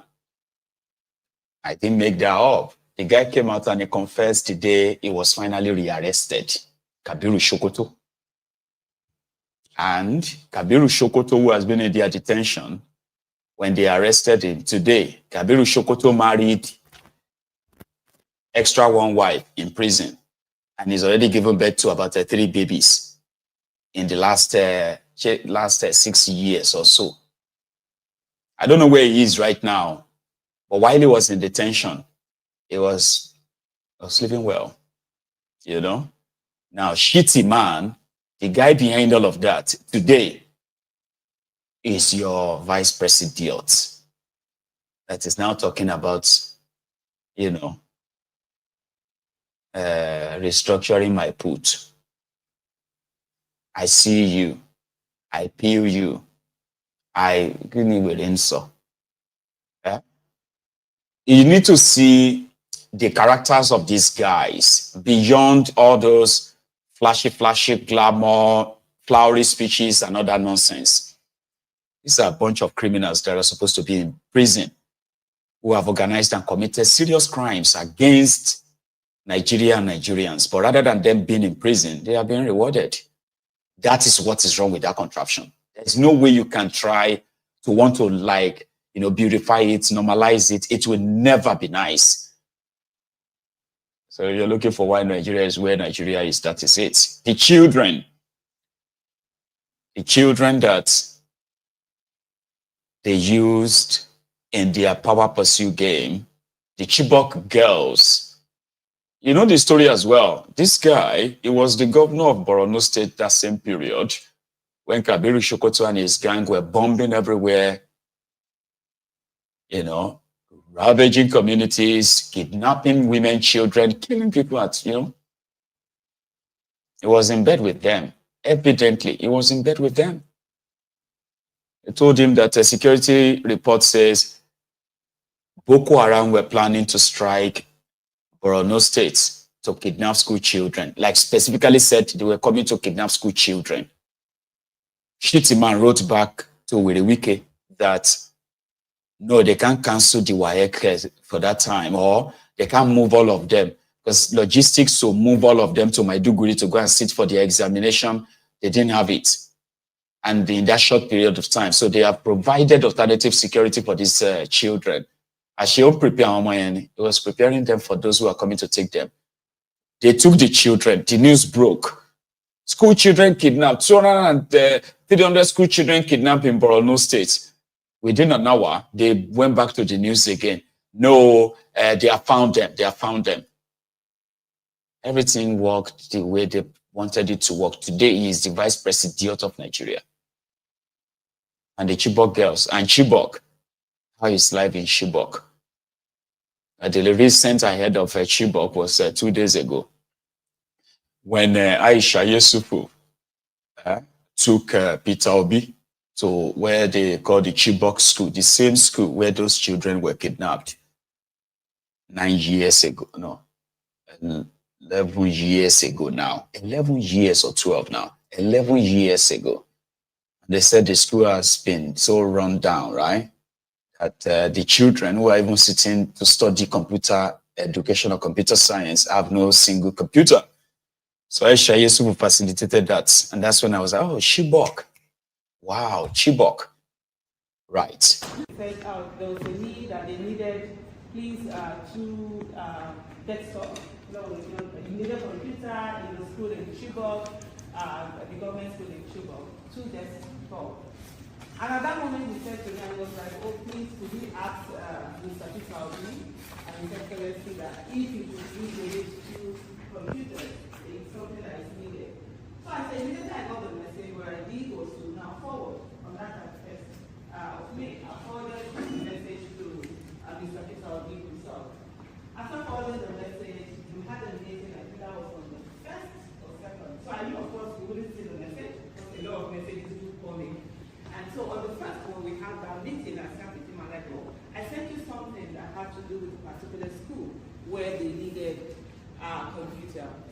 And within 12 hours, in 12 hours, I was like, oh, they were looking for, so it's not the message, we ready to go, like, they were looking for 2 different. And in 12 hours, we were like, oh, immediately I said to him, he said, oh, yes, let's do this. And within 12 hours, I remember sending him a message, so fast. Because even it shocked me, you know, when you are shocked, I'm like, oh, so fast. But we are here today. We are here today because there's a cry out for children. And one of the things that we know Mr. Kisobi is very good at is education, when it comes to education, and ensuring that our children, nobody is left behind. And in a situation where we have a nation where we say we are battling insecurity and all of that, we really need to do a whole lot about education. If you have a huge population that is not educated, then it becomes a burden on its own. At this moment, we're just going to have a few events. I'll call on Dr. Allen to just give a brief on his own. Later, we'll get the Liverpool president to also speak on it. Then we'll have Dr. Allen there, and then we'll call on you and see whether he has any conclusions for us. You said it's a thing is believing. Thank you. The government denied giving them the support they intended. So we kept advocating for a lot of support, not just for the community, the missing girls and their parents, but everywhere. Because as at the last count, Chibok has been attacked from 2014 to today. Chibok has been attacked 107 times. In all the attacks, only 3 attacks that we really lost somebody. So we have 33 communities that are now ghost town around Chibok. Majority of these people have collapsed into Chibok main town, and they are they have been staying there. So you could imagine why we have large number of students in primary school and the only secondary school we have in that state, which is the government secondary school, where the adoption happened. So I was telling His Excellency before we entered here that when the attack happened, the number of students that were writing exams in that school were 530. This ended me a lot of insult when I was on various media stations in Abuja telling Nigerians that that was the number of students that were writing WAEC in that school. Some people were even insulting me that it's not possible to have a local government, just one small village Chibok that was unknown before the attack, to have that number of students in school. But I was also saying before we enter here that Chibok is a missionary place. We receive education so early, and a lot of our people love education, and we still have them. Even with the abduction that happened, that school is currently full with thousands of students still pursuing. As low as the standard of education is, they are still eager to be educated. So this is just the basic of what transpired. And unfortunately, when His Excellency said he wanted to see the students and even the school authorities so that they are the direct beneficiaries of this gesture, we made every plans to get them. But as we all know, everything in Nigeria, no matter how clean or pure your actions are, will be misinterpreted. The misinterpretation came that because I was on the ballot in 2023 from PDP, I contested for House of Assembly. Chibok was a House of Representatives. Chibok was a federal constituency, and I won the election. So if this gesture reached Chibok through my intervention and the community, it will end up causing a lot of problem for those guys on the ground, and they say they are not going to allow those people to come. And since those guys are salary earners on the payroll of government, they chickened out, and the students almost protested, the community youth almost protested, but we got intervention from our sister here, Aisha, that no, His Excellency is always anticipating this kind of hostile approach when people misinterpret politics and governance. So he made this arrangement that the community leaders can come and represent the school and receive whatever that is available from him. So we thank you for this privilege and the opportunity. Most of us here are leaders representing the community. I don't know if there will be time for individual introduction, or I can quickly introduce our team. This was one of our areas lead elder and the former chairman of the Biafran Development Association. He has been very helpful. And like that. And then Obi himself, because for time, all right? Quick one. The Chibok. I wish I had the opportunity of being physically visiting the school in Chibok. However, Dr. Allen insisted that it is not very safe for us to travel. I have maintained that when we have a place that is not safe for Nigerians to travel to, then Nigeria is not safe. We must be able to travel everywhere in Nigeria. And that is what all of us should work against. Everybody has spoken here, has spoken about benevolence. I don't think that is the case. We have children in school. We need to invest in them. Education is not an expense. It's an investment for a better society. And if we believe in a better society, we must invest in them. So for me, while everybody was talking and listening this morning and this yesterday when we were planning this, people don't know how I feel We live in a country where we, the politicians, spend billions traveling all over the world, partying,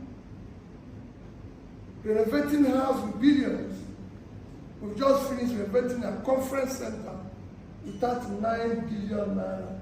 When our children in school don't have lab, they don't have computer, their classrooms are leaking, they don't have water, they don't have library.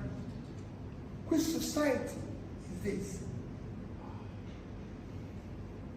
That alone can buy 1,000 laptops.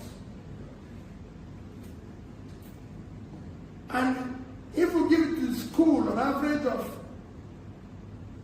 10 pieces each, you should look at the number of schools that will be able to receive that. What conference are we having? The ones we have had in the past, have we utilized it?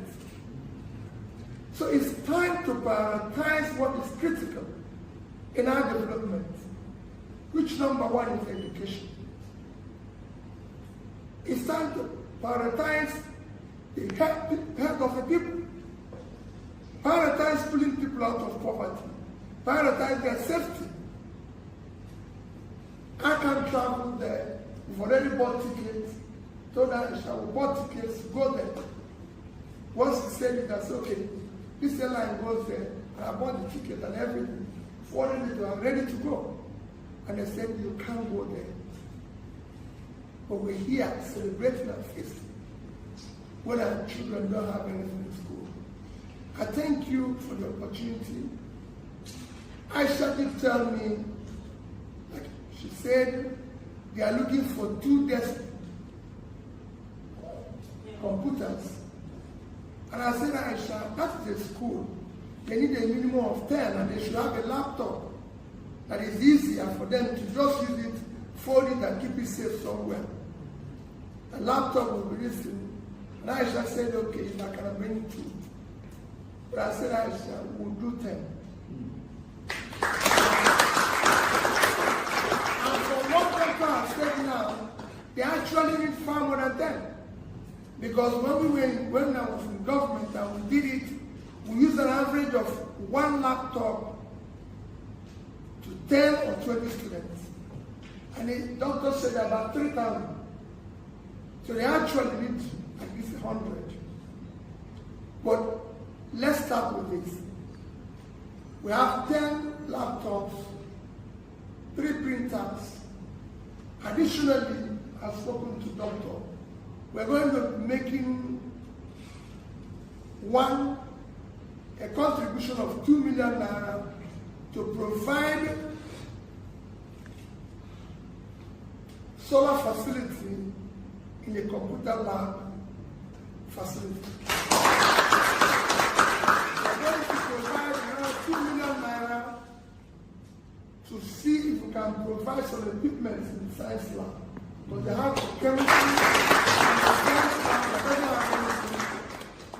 and we're going to provide another 2 million naira for hand motorized borehole.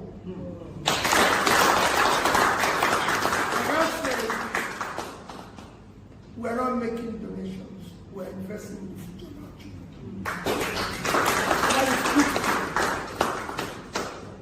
The more we invest in them, the more we have a better society. And that is critical. So I thank all of you who are doing all you can to sacrifice for us to do this. Thank you. May God continue to bless all of you. We are a poor nation. The bank code we follow. They say firewood, not food. They say we need to plant more trees. And they are not giving us money.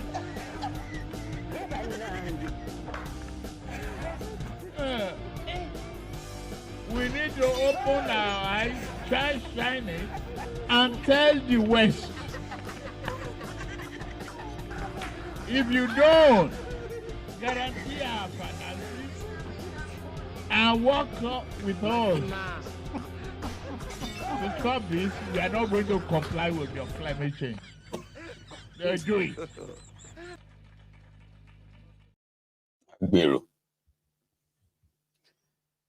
So that was Obi and his retail politics. That's what it does. It exposes. You see, sometimes when people look at that kind of videos, they'll be like, he gave them 10 laptops. It's not like he can't possibly give them 1,000 laptops. His intention is not to do what government is meant to do. It is to expose them, right, to their wastages and wastefulness by showing to you, right, that you actually don't really need that much money to impact on the lives of the people if the purpose is for the people and it is not for self-aggrandizement. That's what I see in his own messages. I don't know what you see, but that's what I see. When you see him go to a community and give them money to drill borehole, and you see him go there physically to say, oh yeah, that's the borehole Peter Obi gave them. They've not had water for more than 60 years. And then he's showing you that it's not that there is no water there, or it's just that the people in government are not interested in giving them water. Because if I can use 5 million naira to drill water, imagine what a water project of 100 billion naira would do for all the people of these communities, neighboring communities, the entire area. Do you imagine 100 billion? That is what some people have stolen and kept for themselves. But look at what I have used 5 million to do, just to drill borehole to access water. Meanwhile, it is not this borehole that should be serving these people. All of you can see, when they say that they have not had water for 60 years, it's not because they can't access water. It's because those who are supposed to give them water don't give a shit about them. That's what I see. When you see him go to nursing school, where you have people, students who, schools, nursing schools, right? And he goes in there and say, you know what? I'm giving you a check of 20 million naira. It is to show to you that if these people say, our water in this school is not working, our lab is not this, and he says, so how much is going to fix your lab? What are other things you need? And they list everything they need, and they say, you know what, take this 20 million and maybe do 1 or 2 of them. But imagine if government is indeed investing in education. People like him don't need to come and do charity. It doesn't need to come and build ball. No, it's not his job. It is not the job of any individual to do all of that. If you open a charity, maybe then you can say, okay, as a charity, you are, you're sponsoring this or that in the society. But it is not the job of any charity organization to build hospitals, equip hospital, or build school, or equip any school. No, it is not. In a working system, it's different in that place. So his job is to expose them, to show to you how little money can make a lot of difference. If these guys can just dedicate some of this money towards this critical need of the people, lives will change. A school of 3,000 children, they don't have a single computer. It took 10 to them. He did a map and he said, even if we say 20 children per laptop, you are still going to need like 100. Okay, I have given them 10. Why not give them the 100? No, it is not my job to give them. Some people have collected the money meant for those laptops. But to show to you that if they act like it's so difficult to get those things, see, it's not. I was told yesterday, here I am with 10. Government can supply all schools with every child in every school in Nigeria can be given a laptop. It is as easy as that, but it is no priority. That's what it's showing you. You get what I mean now? That is why it's not there to show to you that he's a billionaire and he's now building ball. No. I think some people are not that kind of like that smart enough to reason it that way. I've helped you. All right? Because some things are deep. When you reason them very well, it may come as a bit of an insult, but it's not. It's actually true if you think it. Like this brother. Some of you will disagree with him now, right? But what he's saying is true. Yeah? I'm coming back. When it comes to prayer, you look at you don't know God. No Nigerian Christian know God. No Nigerian Muslim know God. None of them know God. You only know your circumstances. The reason you go to church is because of job, because of husband, because of wife.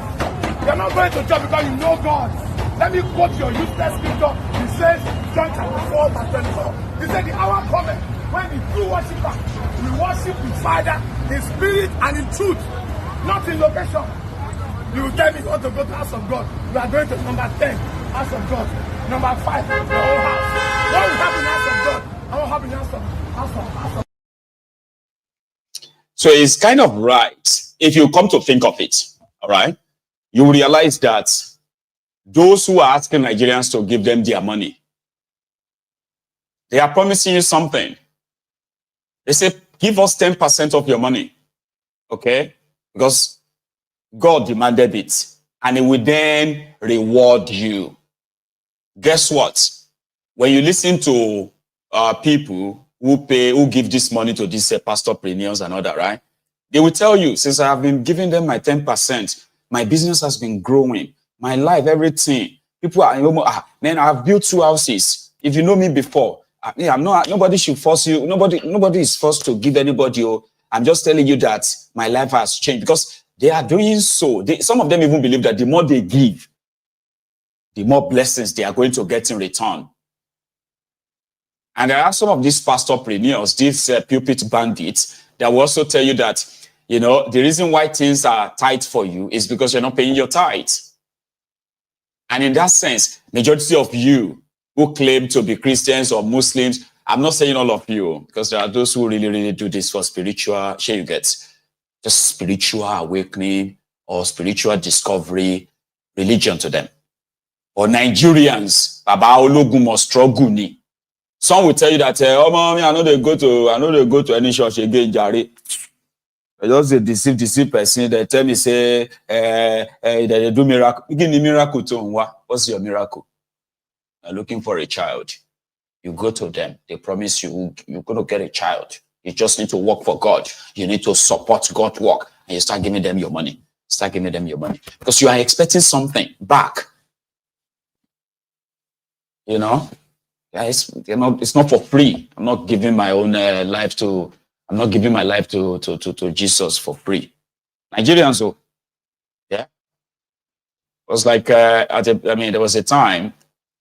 I also had a friend. Myself, I've done these religious things before, right? So there was a time that a friend of mine, Malik, all right.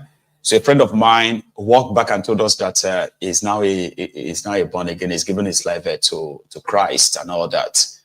And this was like, oh, really? Did you meet these guys, these preachers on the road? And it was like, yeah. And it was really, really, really, they prayed for him. They prayed with him. And, he's now a born again and he's given his life to Christ. About the following evening, which is the same day, when we were somewhere, I remember that time we call it, when we used to drink, we were like very young, okay? So it's a gay king, gay, so you bring the bottle, right? When you bring the bottle, and you just have to serve yourself, you know what I mean? We call it gay king, gay, so you get yours, pass it on, get yours, and all that. Malik was there. It was in fact the one dishing it for us. I was like, I thought you gave your life to Christ this morning. He told us, he said, no, I don't collect them back. I don't think I'm ready for that. So there are some of you that your expectation of giving your life to God is not because you really believe in any God or you want to, all this talk of heaven, this and that too, it's also an incentive. Some people will be like, oh, I like the sound of that too. If I go to heaven, right? We won't die again. There's no sickness. There's no poverty.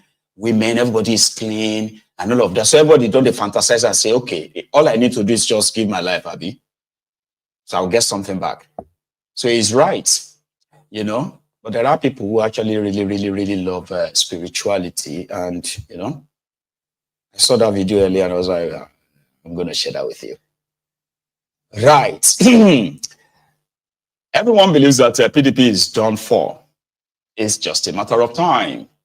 While PDP themselves are saying that, watch us, We will surprise you. Don't think they will surprise anybody, right? Here is a lady believed to be, Sheyi Makinde, the Solo Makinde Ibadan's PA. SPA, no, special advisor. Personal. Anyway, Isha was appointee of Solo Makinde Ibadan on diaspora. You get what I mean? Like special advisor to Makinde on diaspora. So she made a video to say she's dumping PDP because their leaders have failed them. But some people said they know the east. They know her destination. She's a PA on diaspora. You can tell she's one of those who go back, from this America or UK, where she does look at though. What? Resignation video and reason why. This is my resignation from the People's Democratic Party, the PDP.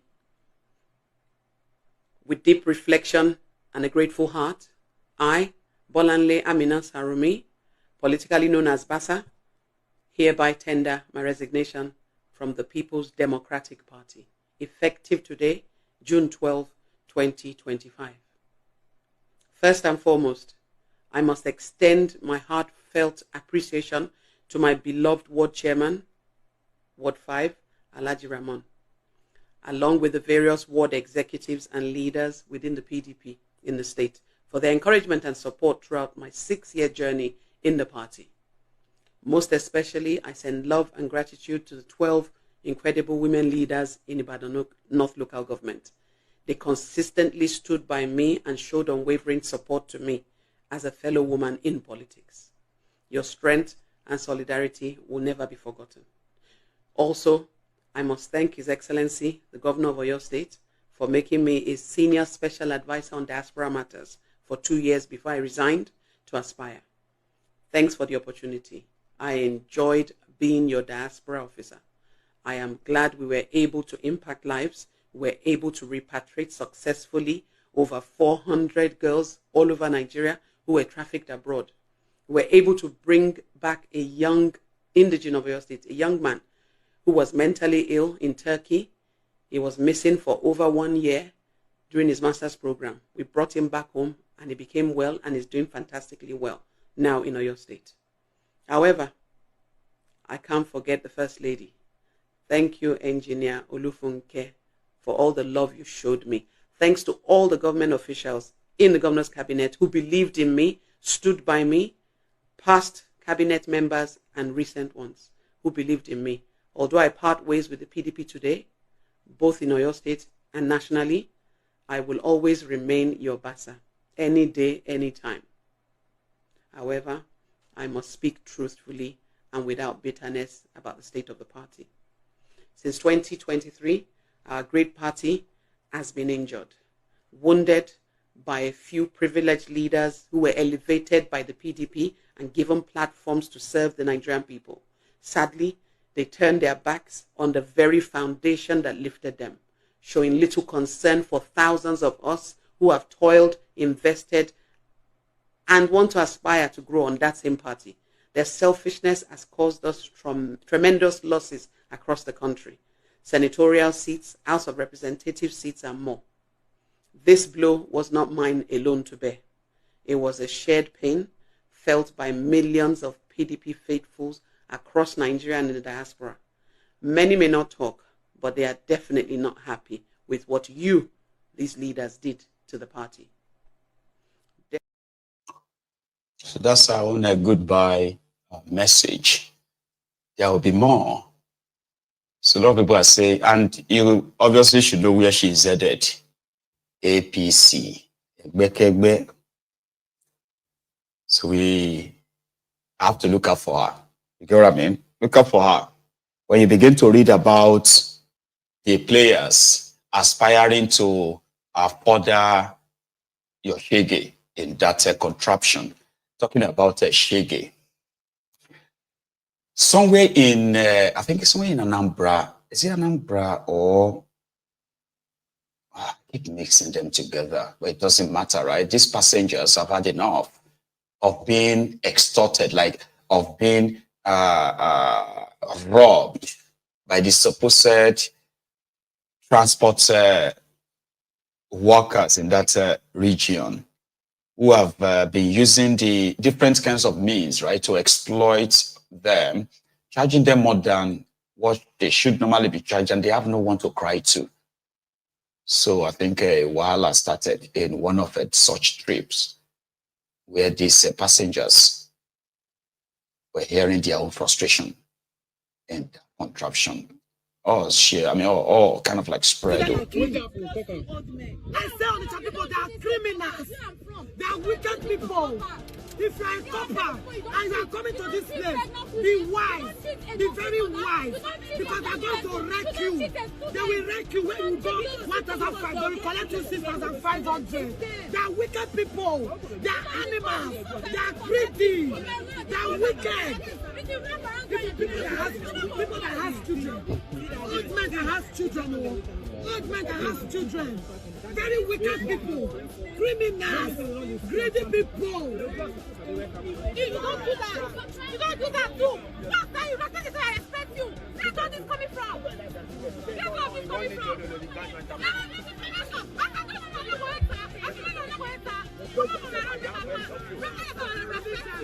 Respect yourself and I respect you. It's that simple. It's that simple. Can you don't pay? I don't pay. I think so. I don't pay for it. More than 2 hours.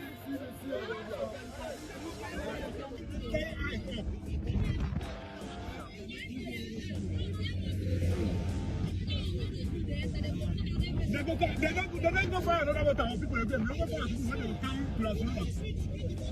The motor they go anywhere. Now the motor go. Where is food? When to them when they find more fish, they go call motor.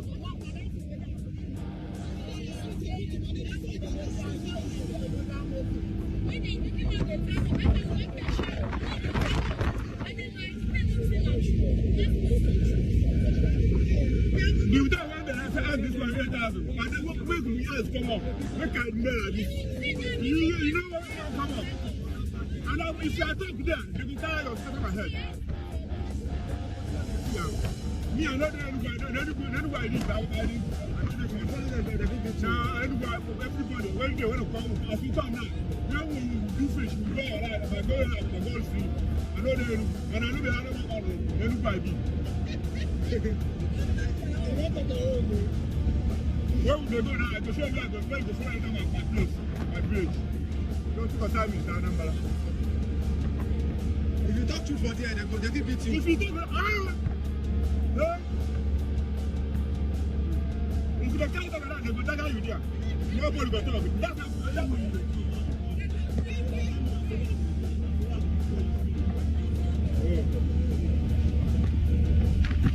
You think you're talking to them,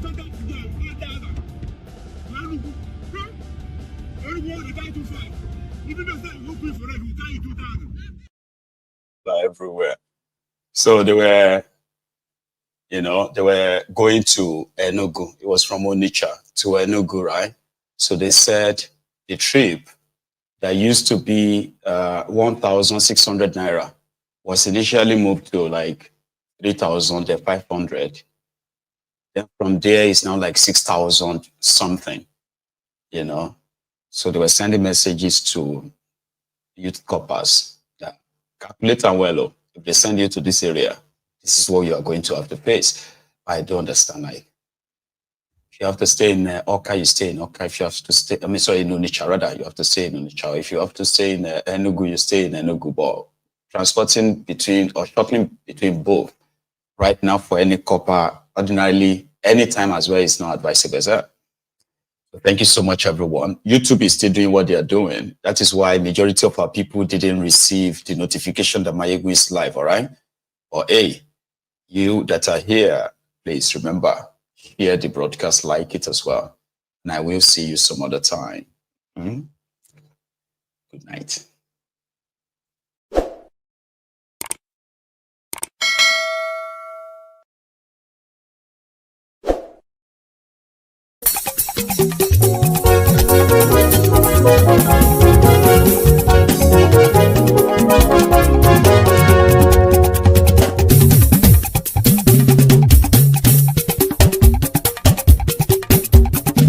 Mayegun làwa mọ̀ tó jó dòdòdò.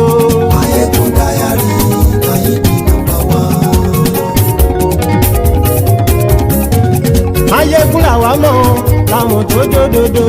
Mayegun diary, na him be number one. Mayegun ti dé o ọ̀rẹ́ ara ìlú. Mayegun diary, na him be number one. Lórí Facebook, lórí YouTube. Mayegun diary, na him be number one. Gbogbo bó ṣe ń lọ ni Mayegun já wa sí. Mayegun diary, na him be number one. Àṣírí ọ̀jẹ̀lú kì í bò níbẹ̀ o. Mayegun diary, na him be number one. Bó bá ṣe eré àní Mayegun máa wí. Mayegun diary, na him be number one. Ó sì tún ṣe eré wàá gbọ́ níbẹ̀ o. Mayegun diary, na him be number one. Mayegun diary, diary politico. Mayegun diary, na him be number one.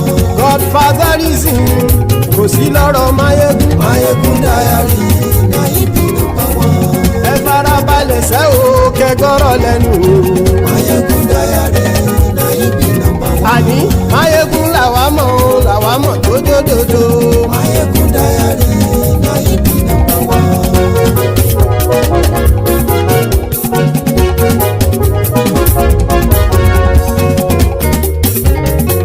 Àní ẹ̀sùn ràkì. Mayegun ti dé. Mayegun ti dé. Ọ̀jẹ̀lú ẹ̀sùn ràkì. Mayegun ti dé. Àní ẹ̀sùn ràkì. Mayegun ti dé. Lórí Facebook. Mayegun ti dé. Àní ẹ̀sùn ràkì. Mayegun ti dé. Lórí YouTube. Mayegun ti dé. Àní ẹ̀sùn ràkì. Mayegun ti dé. Bọ́ bàbá gbé wúrẹ́. Mayegun máa wí. Àní ẹ̀sùn ràkì. Mayegun ti dé. Ijó ìgbádìyẹ. Mayegun máa wí. Àní ẹ̀sùn ràkì. Mayegun ti dé. Presido bá rúfin o. Mayegun máa wí. Àní ẹ̀sùn ràkì. Mayegun ti dé. Kí gómìnà kówó jẹ. Mayegun máa wí. Àní ẹ̀sùn ràkì. Mayegun ti dé. Ọlọ́pàá ti ń darí bá. Mayegun máa wí. Àní ẹ̀sùn ràkì. Mayegun ti dé. Aṣòfin ti ń rúfin o. Mayegun máa wí. Àní ẹ̀sùn ràkì. Mayegun ti dé. Òwúrọ̀ olóṣèlú. Mayegun máa wí. Àní ẹ̀sùn ràkì. Mayegun ti dé. Ọ̀jẹ̀lú ẹ̀sùn ràkì. Mayegun ti dé. Àní ẹ̀sùn ràkì. Mayegun ti dé.